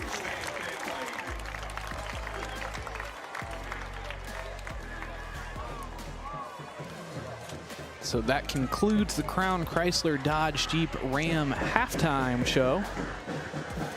Stay with us after the game for the Crown Chrysler Dodge Jeep Ram post-game show. And as always, every single Friday night, catch Brian, Travis, and the gang for Friday Night Pigskin, where they recap all the week's action. You'll be able to catch our good friend here, Micah Flack, the very first time on the Pigskin, talking about the Golden Eagles and Pacers game right here tonight. So kicking things away. That'll go out of the back of the end zone for a touchback. So the Golden Eagles will begin the first drive of the second half from their own 20. So here's the question for the Golden Eagles. Can you make sure to limit the turnovers, and can you make sure that you don't get those penalties? But like we've talked about in previous weeks, the first 2 minutes of the third quarter and the last 2 minutes of the first half are always the most crucial times, because you're trying to build up that drive. Will you go down and score? And especially in this scenario where you're down by 2 scores if you're Delaware Hayes. On the defensive side, you have to get the stop. But if you're the Golden Eagles, you hope you go down and score. You're up by 3 scores, and you can try to play the game in a much more calm manner, try to take your time. Nolan Burley finding a hole through the left side of the line of scrimmage, picks up about 4 yards in the process. It'll make it second down. And here's where the questions for Delaware Hayes will come. Nolan Burley was able to really move the ball effectively. They wasted, what, 5-6 minutes off the clock in that second quarter.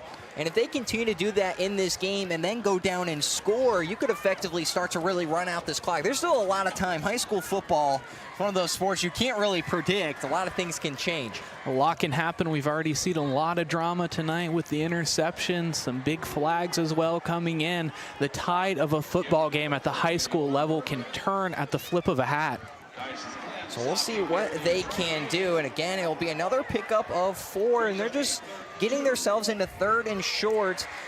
And one really big thing that, though, did help them, though they got the field goal, something that Big Walnut maybe will do again in the second half. A fake punt run to the near side, got to the sideline, and that effectively gave them a field goal. It would have been a 17-7 lead had they not gotten that. Stumpf going for the first down on 3rd down. He'll get close. We'll see where they rule him. I think he's going to be just short, and they do end up ruling that 4th down. And it'll be 4th down and 1. Now this is something you got to consider. Well, they don't consider it very, very long. They're going to just go for the punt.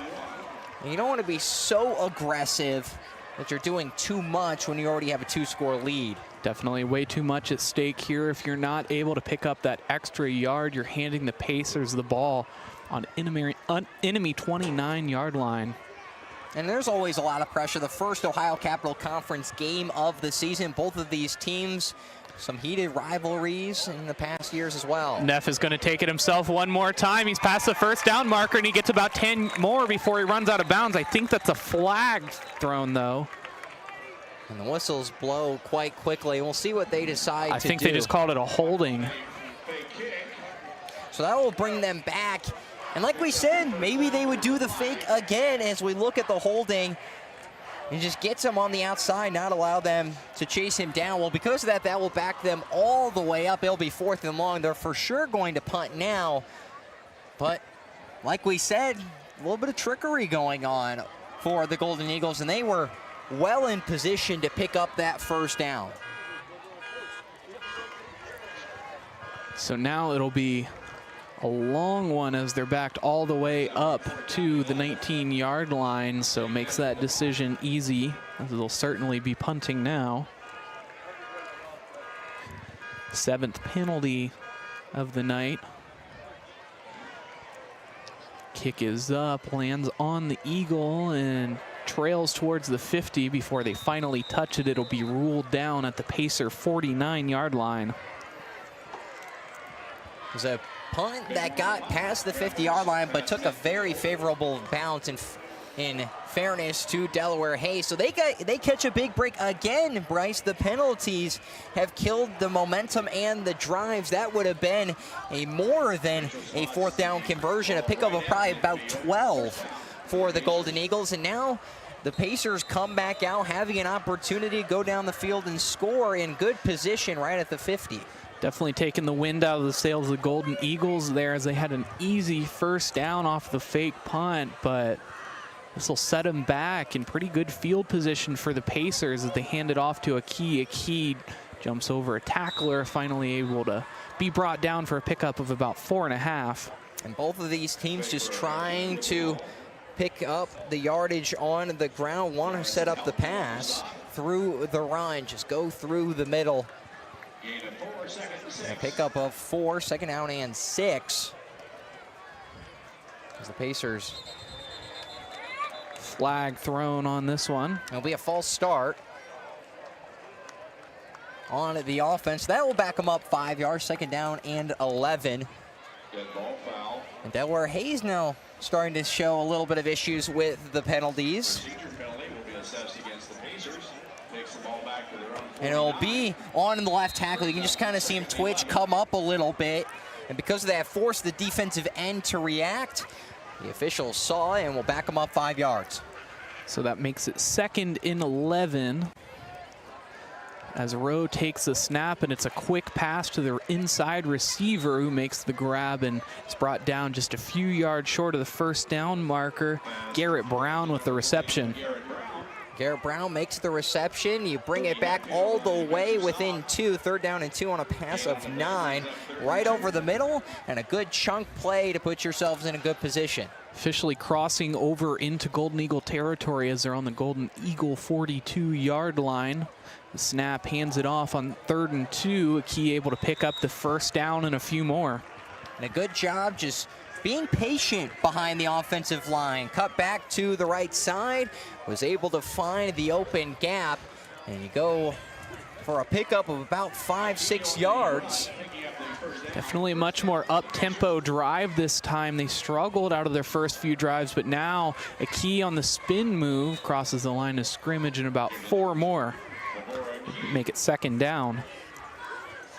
And both teams just setting up the run, using the run to set up the pass. Both these teams are confident in their running back rooms, as both teams trying to wear down the defense in what will be a tightly contested game. As Rowe looks to pass, rolling out to his left, trying to find a receiver, throwing it over the head and out of bounds.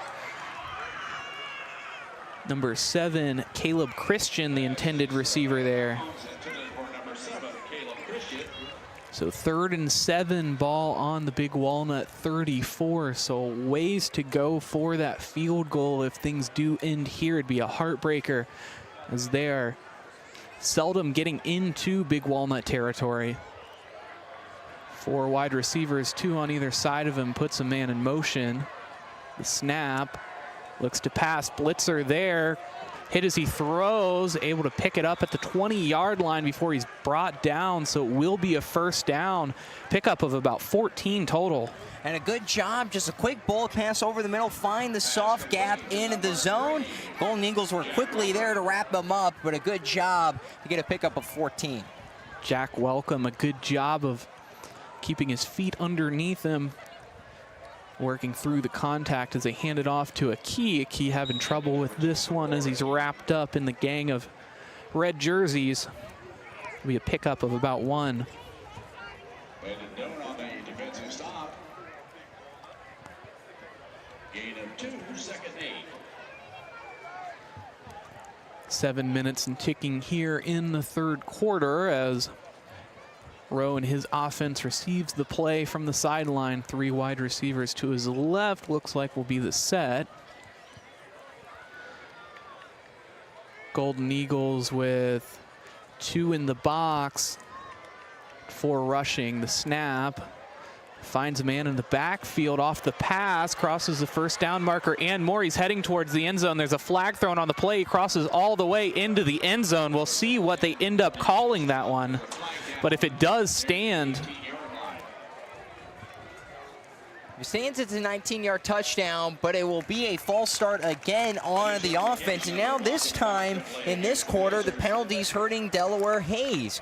As it negates and what would be an 18-yard touchdown play. That will back them up even farther. It's so tough when you get signs of life finally from your offense. You've been working 2 quarters and more trying to get all the way down the field, but a mindless penalty setting them back. Instead, they're going to be all the way back to the 28-yard line.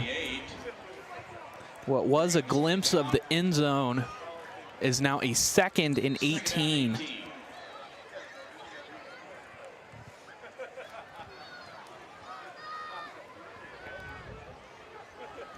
Play clock now at 15 as everyone gets set.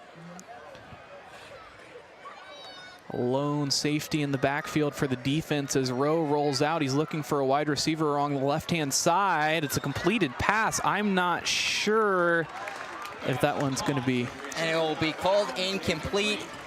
So it'll be 3rd down and 16. Take another look here. I do think that was the right call before we take that other look. Yeah, his left foot was out of bounds when he gets control of the ball. So good rolling by the officials, so 3rd down and 16. So now it's a 3rd and 16. Ball on the Eagles' 28-yard line. Long ways to go here. The snap from Rowe as he once again looks for a receiver, steps up in the pocket, but he's got pressure, ends up finding a man in the way of Akia. Key crossing the 10, the 5, all the way into the touchdown. So able to salvage something out of nothing, and it's more than something, it's a Pacer touchdown. Wow, what a job as the quarterback is getting hit, just able to flip it to his running back in time as he just breaks a couple tackles, gets all the way through the middle, no one there. And a great job by Delaware Hayes for the touchdown. So lining up for the point after. The kick is up and it's through. So now this just a one-score ball game as the Delaware Hayes Pacers are only trailing by 6. Things get a bit more interesting here in the Eagles' Nest. Stay with us for the remainder of the third quarter.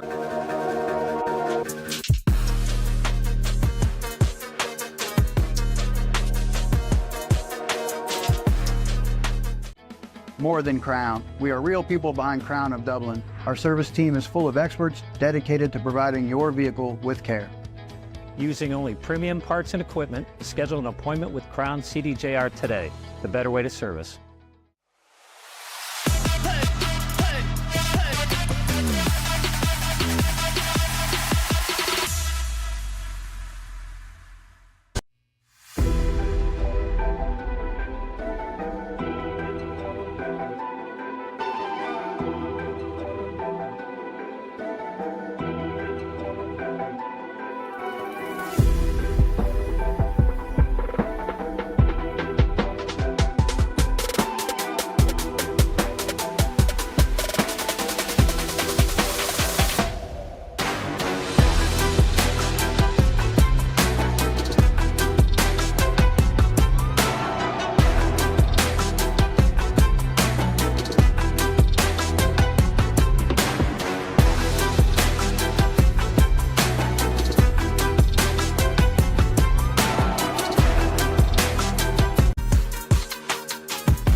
Bryce and Micah Flack with the OH report after a Hayes touchdown from a key. Makes things a bit more interesting. 6:14 remaining here in the third quarter. And a great job by Key Favor. Was able to get the 28-yard pass, just a quick flip by his quarterback. Was able to just take it all the way, no one home, as they were able to score. And a great job by Hayes after holding the Golden Eagles on their last drive. They make the most of it, and now they're within 6. Just doing their best they can to leave that adversity in the first half. I think taken a bit by surprise by the Golden Eagles offense, and truthfully the defense as well, as Jax Lawrence was able to come up with a huge pick 6 INT that gave them, well, they were already in the lead by 3, but gave them the boost in a scoreless game.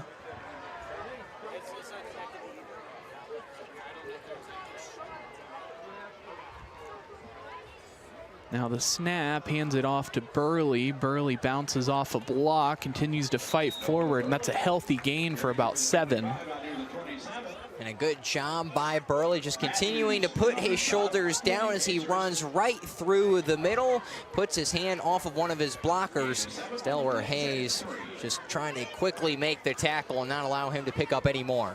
So that'll create a 2nd and 3 scenario on their own 27-yard line. Alone in the backfield, Stump takes the snap, looks for a receiver, is able to find one over the middle, fighting over the 40, and finally brought down at the 44. It's number 9, Owen Pollock. Owen Pollock, the tight end, 6'4". He's a big target. He was wide open just on a little comeback route and was able to get from the 17-yard line to the 45. So good pickup. Wide open on that play. No one even in the vicinity, and at 6'4" and over 200 pounds, you don't want to leave him open because the yards after contact are going to make a huge difference. Makes it 1st and 10. Burley able to stay up after having his jersey grabbed and brought around. It'll bring up 2nd down. And a great job on the initial contact by Delaware Hayes just to stop Burley from getting anywhere farther, as the other Pacers were there to just grapple him up. It'll be a pickup of just 2. Clock continuing to tick with 4 minutes and 30 seconds left as the Golden Eagles make their way back to the line of scrimmage.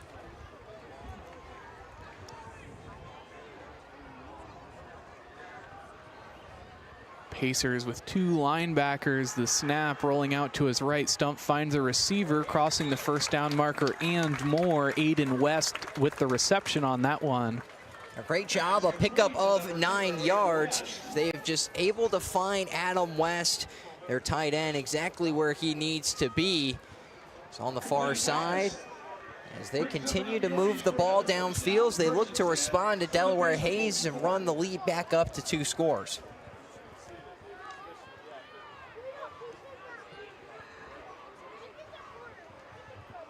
Four minutes remaining.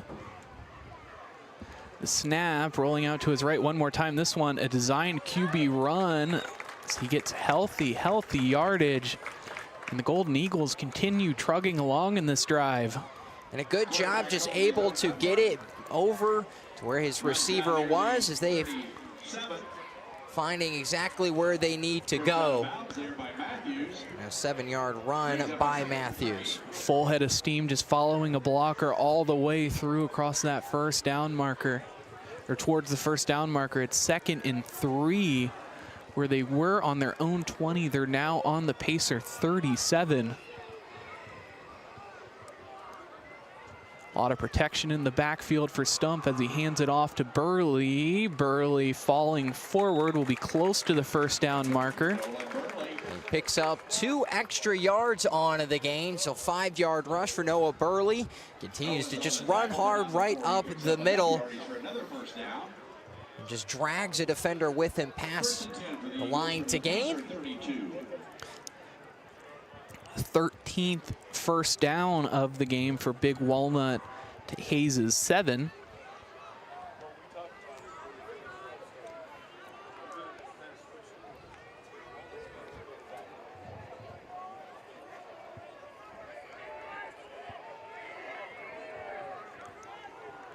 Now the snap, looks for a receiver once more, rolling out in trouble, trying to find a man, just trying to get back to the line of scrimmage. I don't think he'll be successful in doing so. It'll be a loss of a few. And just trying to roll out to his right, saw the pressure coming off the edge to his left. That was number 5, Owen Willis, who was bringing the pressure. And a good job by the Hayes defense just to force him out of bounds. As the umpires will blow the whistle and talk things over.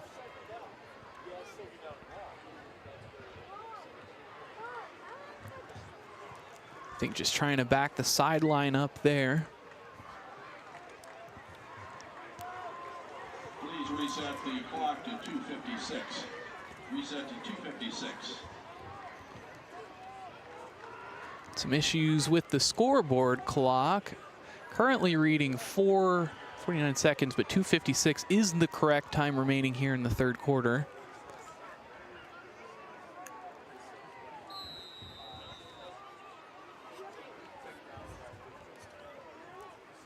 So 1st and 10, once more looking to pass. They've been successful as 3 blitzers coming at him, though, able to shake a shoestring tackle. Nolan Burley sees the end zone.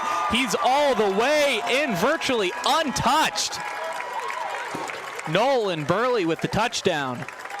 And a great job by their quarterback, Eli Stump. Just sold it perfectly as he goes for the little bit of the screen pass just off to his right. Had the blockers out in front. A missed tackle by Delaware Hayes, as that is an easy touchdown for Nolan Burley.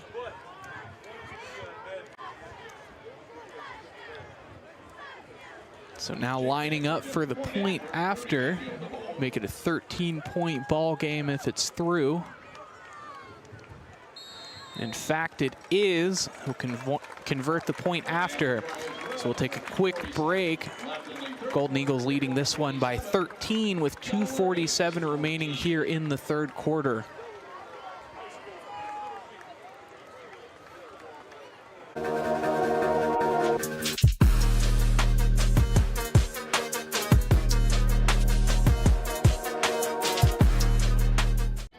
More than Crown, we are real people behind Crown of Dublin. Our service team is full of experts dedicated to providing your vehicle with care.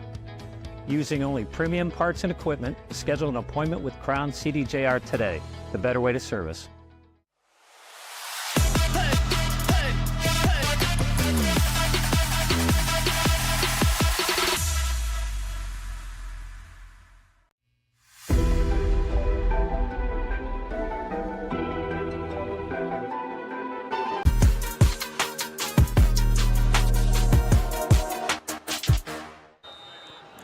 Lead now extended to 13 in favor of the Golden Eagles here in the Eagles' nest.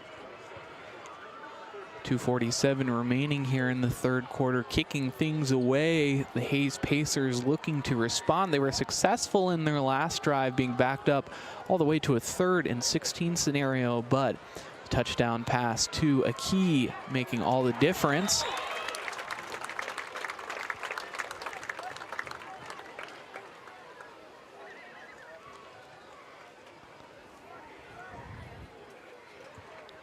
So things will begin here for the Pacers after a gain of a couple beyond the touchback marker. So they'll begin at their own 24. And you need a response. You had it again coming out of halftime, and now responding back to that was the Golden Eagles. Delaware Hayes trying to respond back to what they just did. Snap, handing it off inside. A key met with the ferocious tackle. He's brought down for a pickup of a couple. You're just trying to feed it to one of your star running backs, a key for, and just trying to go right up the middle. He was met right at the line, a pickup of 2. Just trying to find anything on the running game. The passing game, though, has been there. Pickups of 9, 14, and 28, which, of course, was the quick flip to a key.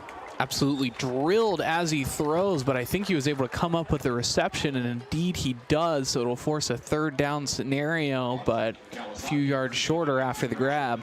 As Caleb Christian, the receiver, able to make the grab, but the defensive back played it perfectly, quickly comes up to make the tackle, and just be a reception of 2 yards. 3rd down 6 for the Pacers. Having trouble with the snap, ends up in the hands of a key, probably where they wanted it to go anyway, but it'll force a 4th down scenario. And it was a snap just way too up high, gets down in time as a key just grabs it out of the air, takes it away from his quarterback. And because of that, it's a 4th down and 8, as they were not able to pick up anything on that play. With Big Walnut moving the ball so well and able to burn so much time off the clock, get the sense they really needed this, but not much of a sense of urgency to get to the line of scrimmage or get the ball downfield. They're going to have limited opportunities to possess the football. Got to make the most out of it. It's a low line drive kick fielded around the 40-yard line. He jukes inside and finally goes down at the 45.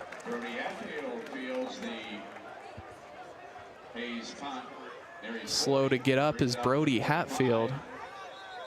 We're going to have an injury timeout.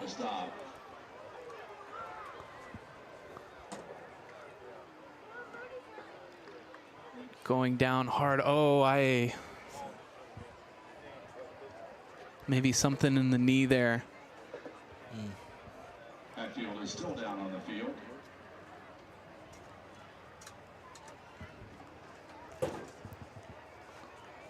Just grabbing at the back of his knee where his knee and thigh connects. So injury timeout as Hatfield is still down on his back. Both sides holding their breath. You never want to see anyone go down, especially as good as of an athlete as Brody Hatfield. So many different sports. Such a great kid as well, been my MVP a few times, and wonderful insights on sports and life.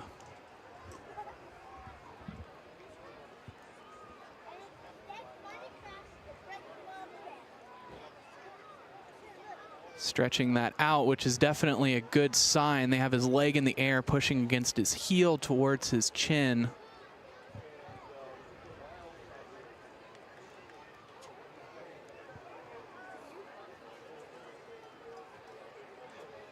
And they help him up. Assisted by the trainer and a referee, but he pushes the trainer away. He's walking off on his own 2 feet, and that makes me really happy to see, because when he went down, that angle on the leg looked a little bit unnatural and it was so slow to get up, but happy to see him walking there. And definitely, indeed, nice to see him up. They stretched him out and able to get back to the sideline on his own 2 feet.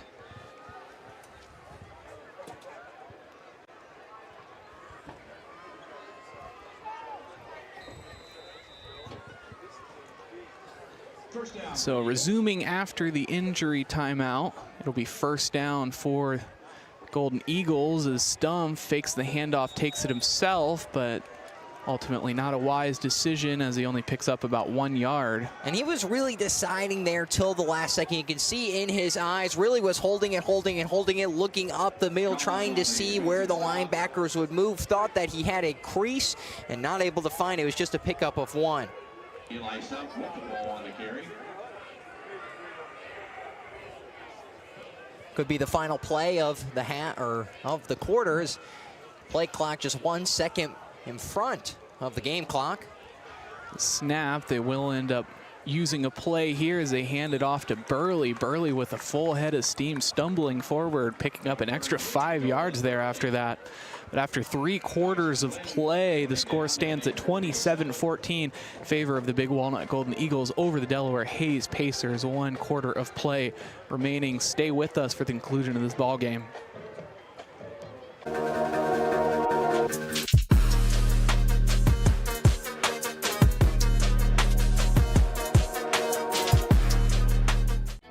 More than Crown. We are real people behind Crown of Dublin. Our service team is full of experts dedicated to providing your vehicle with care.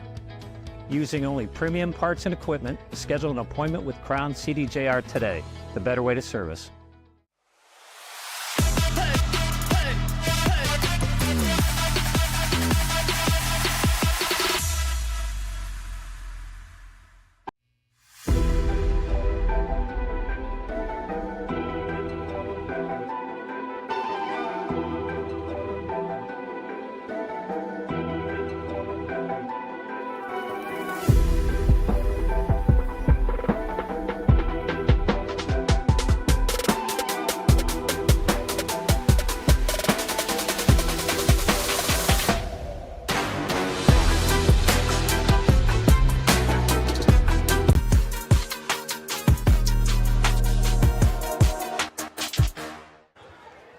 Bryce Cutter joined by Micah Flack in the booth here with the OH Report.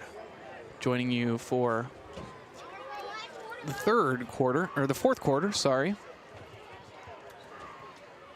This contest standing at a 13-point ball game. Delaware Hayes able to respond at the beginning of the first half, but quickly the Golden Eagles able to get back on the board and set this game at 2 scores once more. And they were quickly able to do so. It was a quick screen pass to their running back, Nolan Burley. Took it all the way, had the blockers in front of him. It was a 35-yard touchdown. And this could really effectively hamper Delaware Hayes' chances with a touchdown on this drive. So 3rd and 2 situation. Golden Eagles still with the football. They're on the 47-yard line in Pacer territory.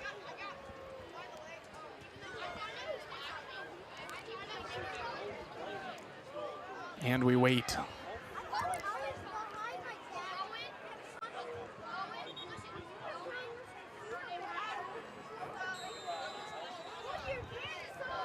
First play of the fourth quarter.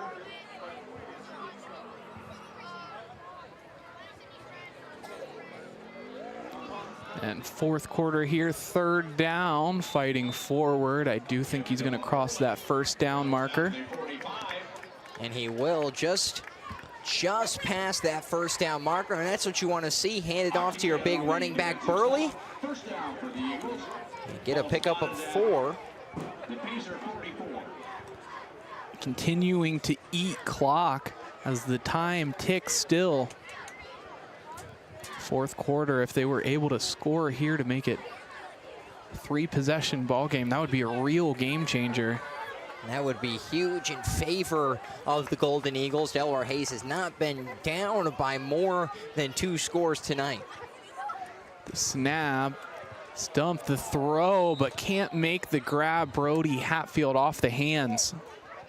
And Hatfield had it right there, was looking upfield, didn't really hold on to the possession. And because of that, will be second down, excuse me.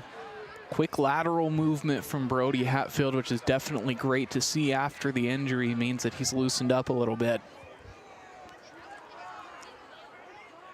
Incomplete pass brings up 2nd and 10 for the Eagles. 2nd and 10 on the Pacer 44. Hands it off to Burley. Burley trying to find some room to operate, picks up a few yards, and it's doing exactly what you want out of your running back. I mean, 3-4 yards at a time. Eventually this wears down a defense, and it also gives your offense the ability to open up the playbook. When you're just focusing things on getting past that line of scrimmage and more following those blocks, it really opens things up and fixates the defense's focus on that short ball. You have opportunities outside as well through the pass.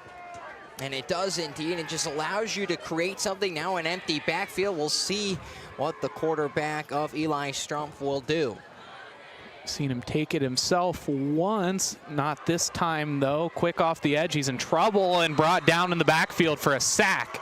And a great job by number 19. That was Tyson Flynn, the linebacker, just flying in from his position. Just coming in on the delayed blitz. You can see him there, gets right past the right guard, and an easy sack that will force it to be 4th down. And now a punt incoming for the Golden Eagles. Scoreboard listed at 4th and 66. I don't think that's correct. It'll be about 4th and about 15 or so. Snap, Neff will send things this time. Great spiral on that punt. Impressive from a young punter. Pins it inside the 20-yard line, which is where the Pacers will begin.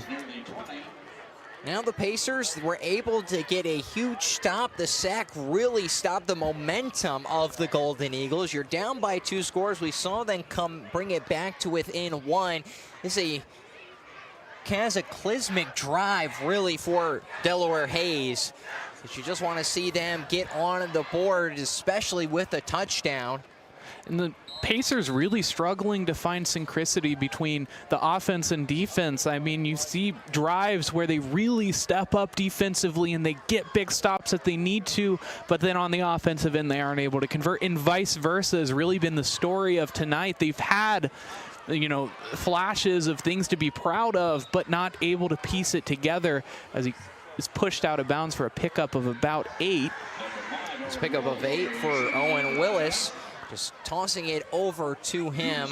Just getting a quick 2nd down and short, and that's what Delaware Hayes needs. You don't want to make it 2nd down and long, 3rd down and long. Just try to get as much as possible on these gains. A deep pass is way over the head of the intended receiver.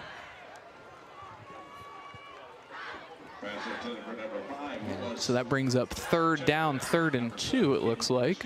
And a good job to go for the play action. You knew it was 2nd down and short. You had the ability to open up the playbook and then come back on 3rd down and go for the run or go for the pass if you feel like that's an option as well.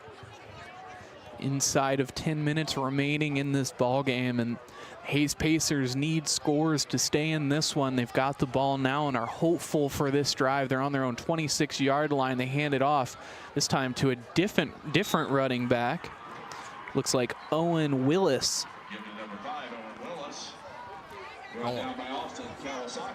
And Owen Willis will get the pickup, exactly what you need.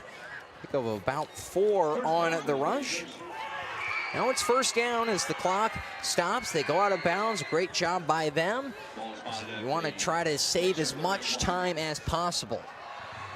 Gonna have to move quickly if they want to chance at winning this one. Rowe looking to pass, stepping up in the pocket. It's a little bit like a jump pass. Intended receiver was there, but unable to find him. And just looking for Gavin Shears, the receiver, tried to dart around in the pocket, go back and forth, looking for him over the field, but just a little bit too far out to the right. Looked like a Derek Jeter throw.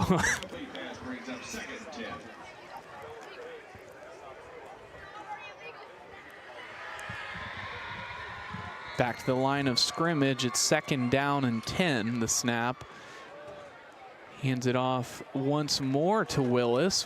Willis fighting just to get to the line of scrimmage. Looks like no gain.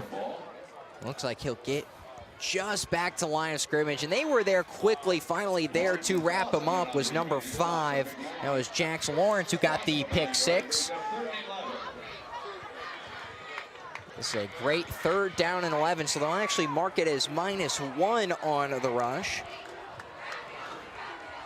Alone in the backfield with 5 wide receivers looking to pass, steps up in the pocket, finds one, it's off his hands, and it's intercepted one more time.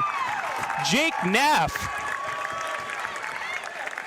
And again, it's an interception just that was tipped by the receiver. You can see there was 2 there, and honestly, if you let it go over the head of number 1, you had your receiver, that being at number 7, Caleb Christian, just behind him. It would have dropped a little bit more, but back-to-back tips would be interceptions for Delaware Hayes that they would turn over, and now the Golden Eagles have the ball again. This time not a pick 6, but in great field position and exactly where you want it to be. On the Pacer 49-yard line is where they will take over. 8:41 remaining here in the 4th quarter. Burley running out wide towards the left, finds a blocker, slips past. He's got a ton of yardage, picks up about at least 15 there. Nolan Burley having a night. Nolan Burley, they started at the 49-yard line. He just gets to the outside. Great block by number 44, that being for Abrams, or Peyton Abrams was able to just get around and get the stop, and that was exactly where you wanted. But it will be a holding call, so that will immediately back them up.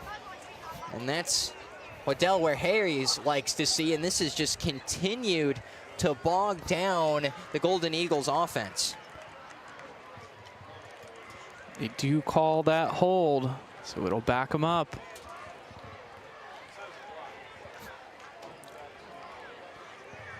Penalties assessed against the Eagles brings the ball back to the Pacer 46. So now on Delaware Hayes 46-yard line, they make their way back to the line of scrimmage. Wide receiver, we've seen run several times out of this. Pacers stacking the box though, got 4 men rushing and 2 outside linebackers. Hands it off to Burley. Burley following a couple of blocks, not able to seal the edge as he crosses the 40-yard line and more. And a great job by Burley, just able to get to the edge, and they'll spot him right at the line to gain. See, he's just a yard short, it seems. But a great job just to keep bulldozing his way. And it'll be a first down. So just get 7 yards. 15th first down for the Golden Eagles. How about efficiency? And if you're the Golden Eagles, you're starting to waste some time off the clock. You want to take it as far as you can go, and then if you score a touchdown, you give it back to them with 5 or so minutes, whatever you can give it. And that could be the end. Letting the play clock get all the way down to 2 on this one. Burley continuing to fight as he crosses the 30-yard line. First down marker spotted at the 28, so just have a couple to go. And a great job. You can just see that Delaware Hayes is starting to not be able to get the stops that they need, as they're starting to get tired, wear down, as Burley able to hit that 2nd and 3rd level more and more often. Well, I'm sure if you look at the time of possession for this game, I mean, Big Walnut's had the ball so much longer, it seems like, than Delaware Hayes. This defense has been on the field for a long time tonight. 2 on the play clock, the snap. Burley one more time. Whole right side of the line of scrimmage opens up, gives him the yardage he needs. And gives him exactly what he needs, spots him takes it at the 29-yard line. We'll spot him at the 25, so a pickup of 4. And you just look at the difference. Though the passing has been there, they've thrown 3 times.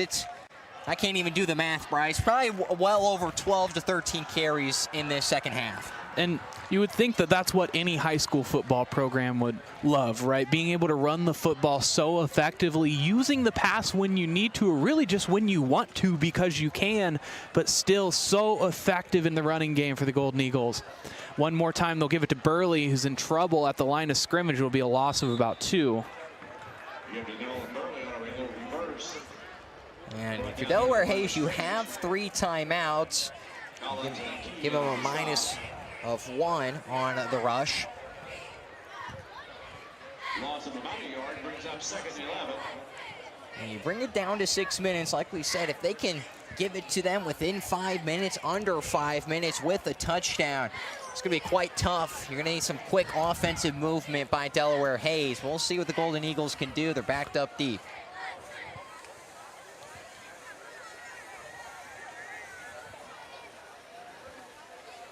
Burley running to the left side, picked up by the outside linebacker, and pile of white jerseys takes him down for a pickup of about 4. And a touchdown, you know, certainly wouldn't mean that nail is in the coffin just yet, but they certainly get the toolbox out. And certainly would be a tough calling card for Delaware Hayes. You would definitely need to see a lot happen for them to get back within this game. They would have to quick score, maybe another onside kick, and just really would have to keep it going 24/7. But if you're the Golden Eagles, you got 4 seconds on the play clock. They're going to have to call a timeout, but a good job. They continue to run down the play clock. They're snapping the ball within 3 seconds, and that's exactly what you want to do. You got 4 minutes and 50 seconds now remaining, and if you can even waste another minute, that's huge in this game. Starting this drive with a little over 8 minutes left remaining here in the 4th quarter. And as the clock has continued to tick, you can feel the hopes of the Pacers in this game start to slip away. That energy level, or that urgency to get back to the line of scrimmage. You don't want to say they see the writing on the wall, but it's starting to become apparent. And it has indeed become apparent to Delaware Hayes. They have struggled to really stop the run. It's 3rd down and 7, a big stop needed here.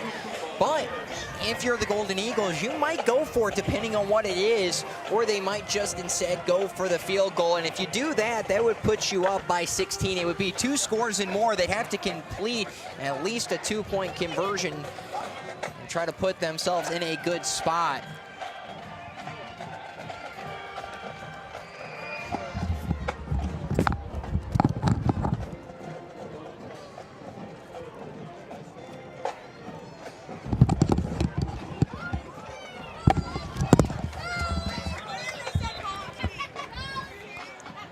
So after the timeout, will be just 22 yards from the end zone.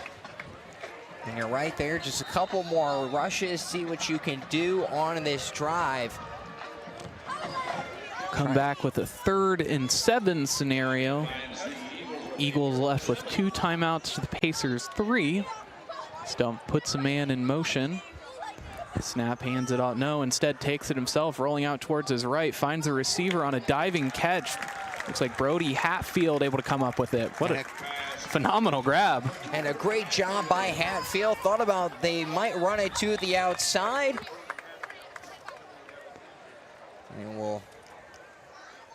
Looks like the tackler there, slow to get up.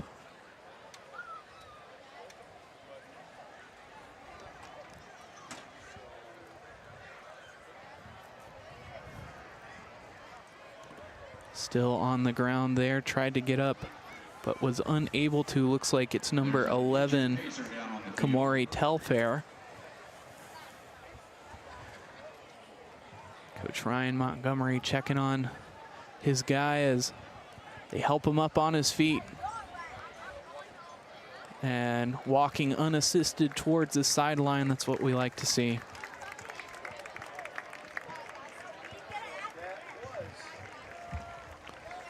So 4:46 remaining here in the ball game.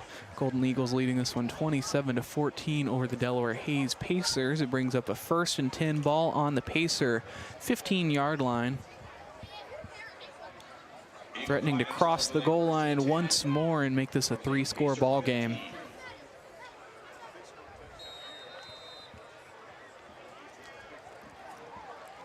And clock put back in motion.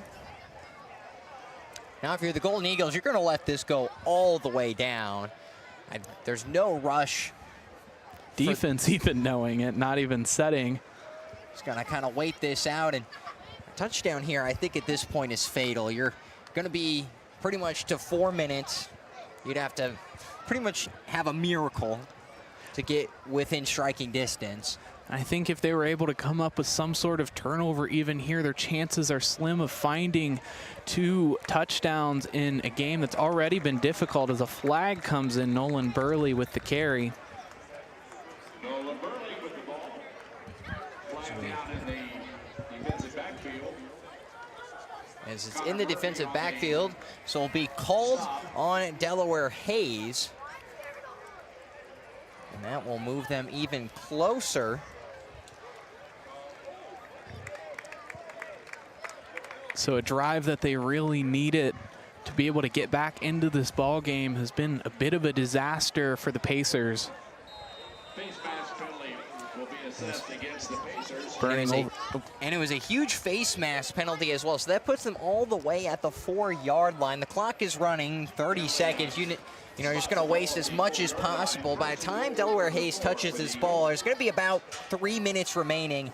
And I think, like you said, even if they got a turnover, it would take a lot for them to get back into this one. Especially when they haven't had much offensive production already. A couple of touchdowns from McKee, but they were kind of desperation plays where the play had broken down a bit.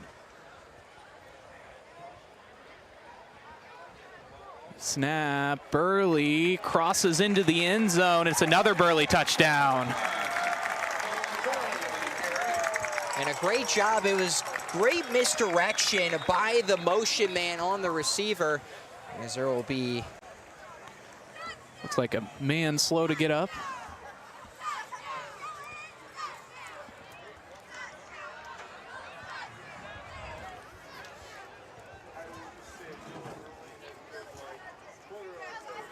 Noah Burley, a great job just to dive in there.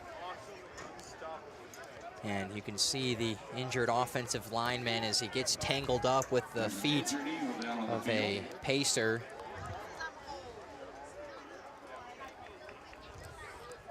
Gonna have a whole lot to talk about on the podcast tonight. Whole lot of action here in this game. And there's a 5-minute segment. It might have to be extended. Yeah. There's a lot going on. As getting up will be Peyton Abrams. Beauty of internet broadcasting, though, you don't have to worry about TV requirements, no commercials you got to turn to. That is very true. So back to the line of scrimmage, lining up for the point after.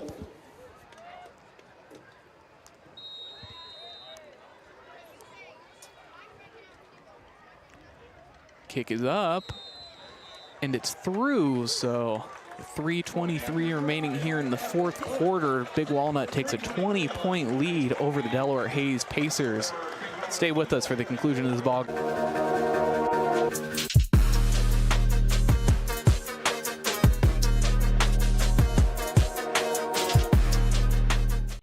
More than Crown. We are real people behind Crown of Dublin. Our service team is full of experts dedicated to providing your vehicle with care. Using only premium parts and equipment, schedule an appointment with Crown CDJR today. The better way to service.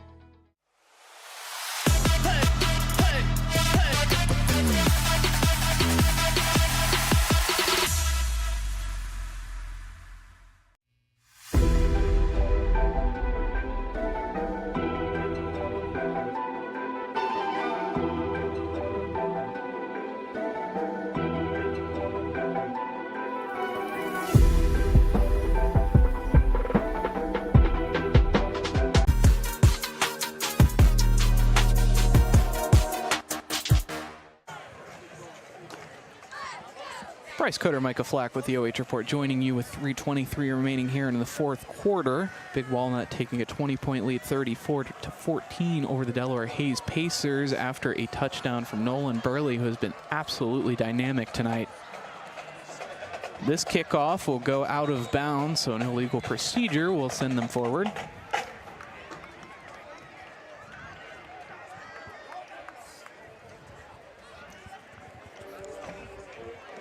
So if you're Delaware Hayes, you have 3:23 to go. You just want to at least try to score a touchdown, create some offensive momentum as this game continues to wind down.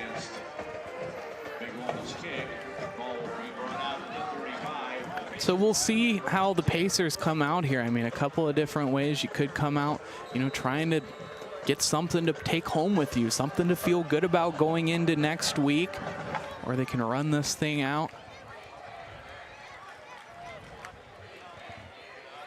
Taking the snap. The "we can't hear you" chants have started from the student section. Stands really clearing out on the Delaware Hayes side as well.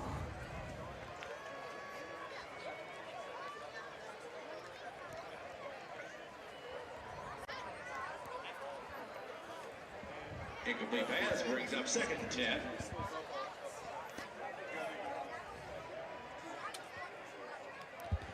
So now 2nd and 10 for the Pacers as a key spins off of a tackle, picks up about 5 yards in the process. Clock will continue to tick, going underneath 3 minutes. Now 3rd down and 5. Like you said, within 3 minutes, you need to be able to pick this up here. Alone in the backfield now, looking to pass. Stepping up in the pocket as there's trouble, evading the tacklers, just tucking it and taking it himself, gets the 1st down and a couple more before heading out of bounds. And a good job just to pick up a couple more. And just able to roll out of the pocket, was looking all the way downfield for stepping out of bounds.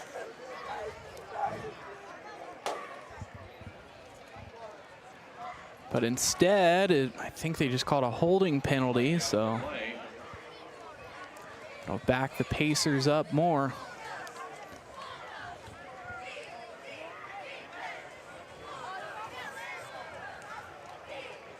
Holding penalty takes the ball back to the 30. Brings up a 3rd and 15. 4th penalty of the half for the Hayes Pacers. Out of the pistol, the snap. Looks to pass, throws in traffic, but finds a receiver at the 40-yard line for the catch. And a great job just able to get some more yardage, just trying to claw your way back from 3rd down and 15. Now 4th down and 4 as they pick up 11 on the pass. Brings up a 4th and 4 for the Pacers. So 4th down, bringing on the punting unit. It's likely this will just close things out once the Golden Eagles receive it. 2 minutes on the clock and ticking. By the time they get things snapped, will be underneath 2 minutes. The snap is up. A good kick. Received at around the 28-yard line. Shaking, baking, Hatfield finds a blocker. He's got room and space, crosses the 50-yard line. So 25-yard return from Brody Hatfield. And a good job by Hatfield, just able to pick up a good 25 yards on the return. Sets them up in good position, but they'll try to wind out this clock as much as possible.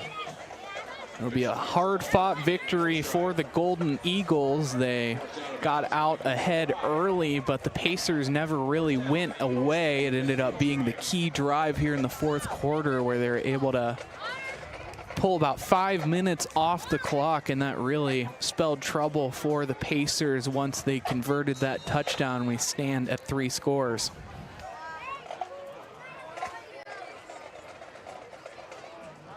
The conclusion of this ball game, be sure to stay with us as we interview the MVP. We'll also bring you the Crown Chrysler Dodge Jeep Ram post-game show.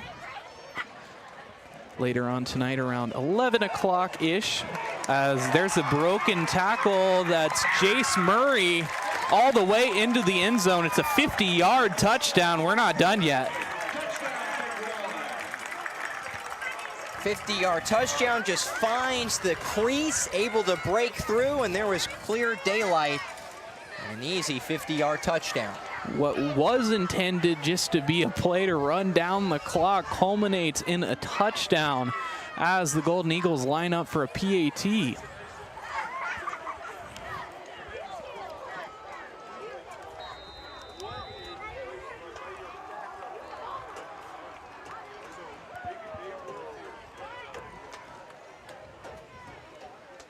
Snap, and the kick is up. It's through, give them the extra point. We'll take a quick break, 1:36 remaining here in the fourth quarter. Stay with us for the remainder of this ball.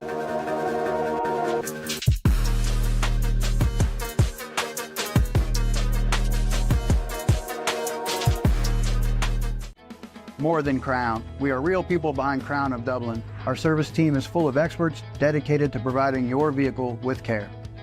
Using only premium parts and equipment, schedule an appointment with Crown CDJR today. The better way to service.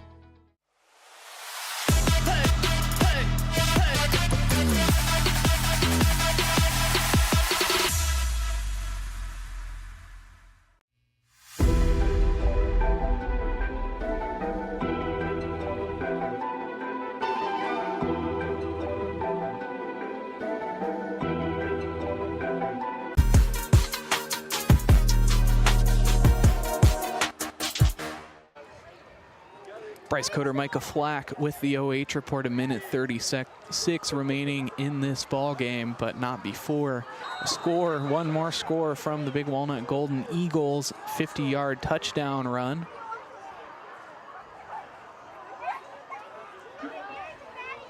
Koorsen Brown, 19 for the Pacers.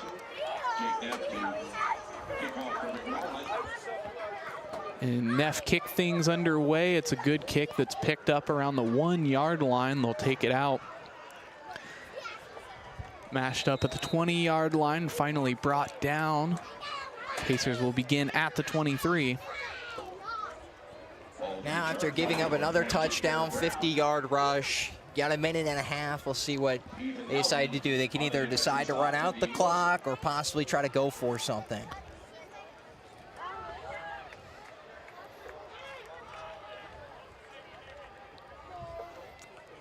So the Pacers out of the huddle and back to the line of scrimmage.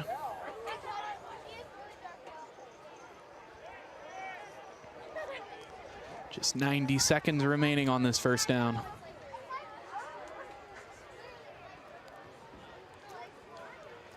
Four wide receivers and a man behind him. Rowe puts a man in motion. Motions him one more time back to his original position. Snaps it, hands it off to a key spin move, and picks up about a yard. And it looks like they'll take their time and start to run out this clock and try to finish this out. Koorsen on the defensive stop for Big Walnut. Second down 9. Clock approaching 60 seconds as we take the second down play. Second and about 9. Akey finds some room. He's actually going to have a touchdown, continuing to sprint. He's only got one guy, but he's way past him. It's a horse race all the way into the end zone. He finds his way into the middle of it.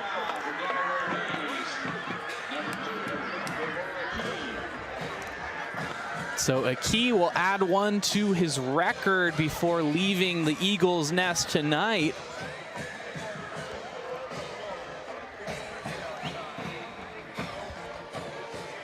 So with the point after, put it within 20 once more.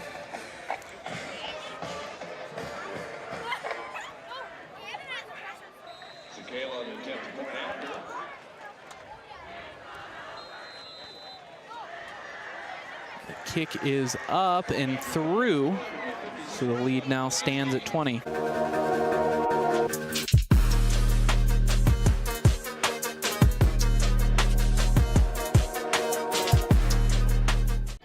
More than Crown. We are real people behind Crown of Dublin. Our service team is full of experts dedicated to providing your vehicle with care. Using only premium parts and equipment, schedule an appointment with Crown CDJR today, the better way to service.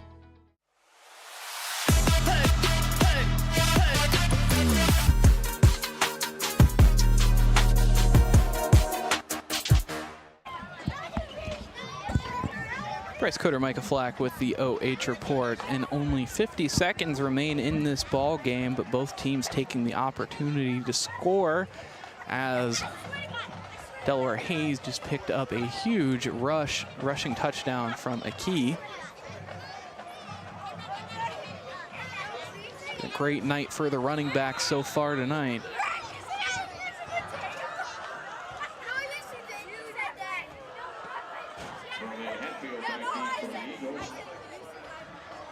Received right around the 1 yard line, and he'll just slide short of the 15-yard line.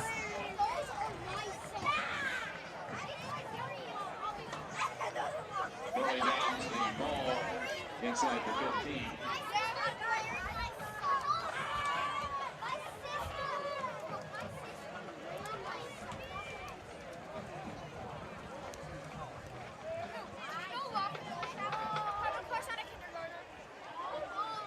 Big Walnut still in the huddle, but we'll likely only see a play or two more.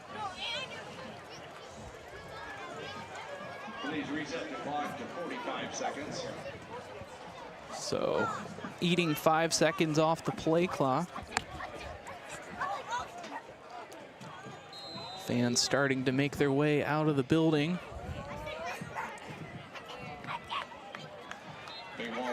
They take the knee to begin the play clock. Crossing inside of 40 seconds. Trying to get the play clock to move up.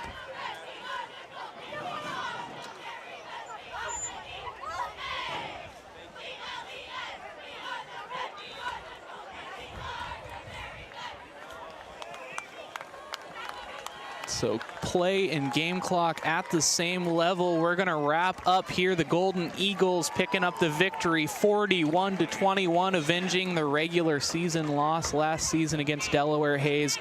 Stay with us for MVP interview with Nolan Burley coming up next.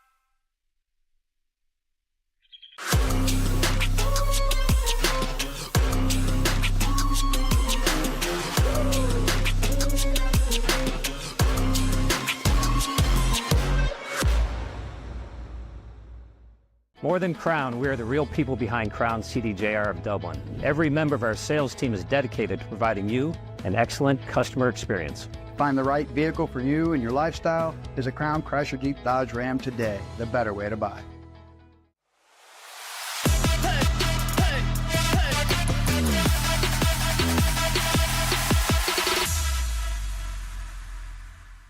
Look at all the action from Friday night football right here in North Central Ohio with great analysis, highlights, coach interviews, and so much more every single Friday night right here on the OH Report.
on me, think it's time to wake 'em up. They been sleeping on me, think it's time to wake 'em up. You've been playing it safe, now it's time to shake it up. Playing it safe, now it's time to shake it up. So it's time to make a change. Yeah, it's time to break the chains. Yeah, it's time to bring the pain. Let them know, tell them we are not the same. I'm the one that got the flames. With my team, as you know, we come to slay. Let them know that we didn't come to play. Nah, we came to win. I'm ready for anything that they can bring. Bring it on, let me do my thing. I'm a giant.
defeat Delaware Hayes 41-21 here with the Stover Excavating MVP, Nolan Burley. The running back had 2 touchdowns, and what a great win it was against Delaware Hayes. A huge rivalry, of course, lost last year, but you get the revenge this year. What was it like to get the win? It was great. I mean, definitely the rivalry, a lot coming into this game. We've been working all week. I mean, it's been great to see it pay off, you know. Of course, had 2 touchdowns. It was a great game for you. What was the defense giving you? What did you see to have such a big night? I mean, it's all the line. I just follow my guys. A good job being able to follow your guys. Of course, you were able to get the 38-yard screen pass, which was gorgeous to watch. What did you see on that play, kind of being able to get in that touchdown and break away? I've seen their linemen flying upfield all day. They're great. But just be patient and slip outside of that, and then it was nothing in front of me. I mean, I just went. Is there anyone you would like to shout out? Yeah, definitely. My line and my coaches. They've been putting in a lot of work, and for my line to be doing that and all the glory to be going to me, it means a lot. Well, that was the Stover Excavating MVP, the running back Nolan Burley for Big Walnut. They defeat Delaware Hayes 41-21. When we come back on the OH Report, we'll bring you the post-game show.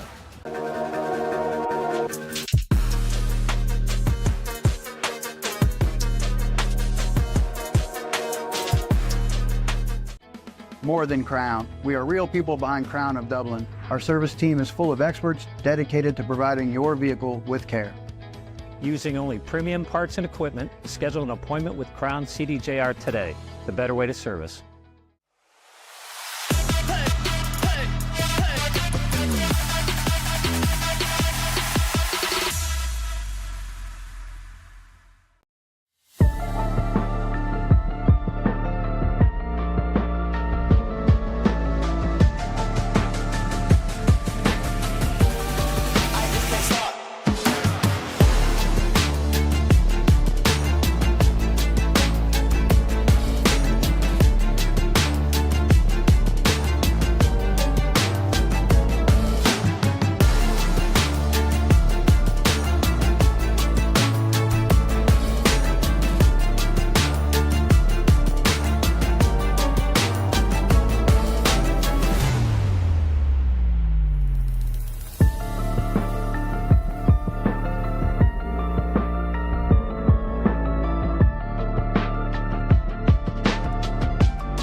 Dodge Jeep Ram post-game show. Big Walnut picking up the victory 41-21 over the Delaware Hayes Pacers. A hard-fought victory for them. They're going to move to 3-1. Pacers moving to 3-1 as well. Good contest here, competitive, but eventually pulling away at the end of the fourth quarter. And we're able to do so a lot because of the MVP, who we talked about. Nolan Burling had 2 touchdowns, one of them being a huge 38-yard screen pass taken all the way to the house, as both of these teams scored very late, so the numbers kind of skewed a little bit, as you'll see on the stats, especially for Delaware Hayes in that rushing category. But both of these teams, especially in the first half, kept it close. You look at the penalties, that's something that if you're Delaware Hayes, especially in that second half, 6 for 45, that's where most of that came from. But in the first half for Big Walnut, 10 for 80, and that's something that both teams will want to clean up. But that was a very good win, crosstown rivals, and good job for Big Walnut. Definitely a lot for Big Walnut to be hopeful about with their younger guys stepping up. Eli Stump and Nolan Burley especially making such a huge impact already. They've got a lot of really good years ahead of them. And they do indeed. And Delaware Hayes was no slouch at all. They were really able to hold them in that first half, just being able to get back within it. Of course, it probably would be even a bigger score if not for those penalties. Took away a couple touchdowns for Big Walnut, but Delaware Hayes kept themselves in it for more than what the score says. As we sign off, let's take a second to thank our sponsors one more time here, who allow us to be here, who help us be live and free right here on the OH Report. The Agency Real Estate, Crown, Chrysler, Dodge, Jeep, Ram. Some want it to happen, some wish it would happen, but Crown makes it happen. Stover Excavation, residential and commercial excavation services for the greater Columbus area since 2000. BKD Legal LLC attorney Brian Duncan is dedicated to providing you assistance in a language that you can understand. Call 740-965-1348 to schedule a free consultation. Koorsen Fire and Security, mention OH Report to receive 10% off your fire and security services. I'm your director and play-by-play commentator, Bryce Coder, joined in the booth as always by Micah Flack, and joining us for the very first time on the camera, Chris Pomponio, doing an excellent job tonight. To you at home, please take care of yourselves, take care of each other. Have a great rest of your night.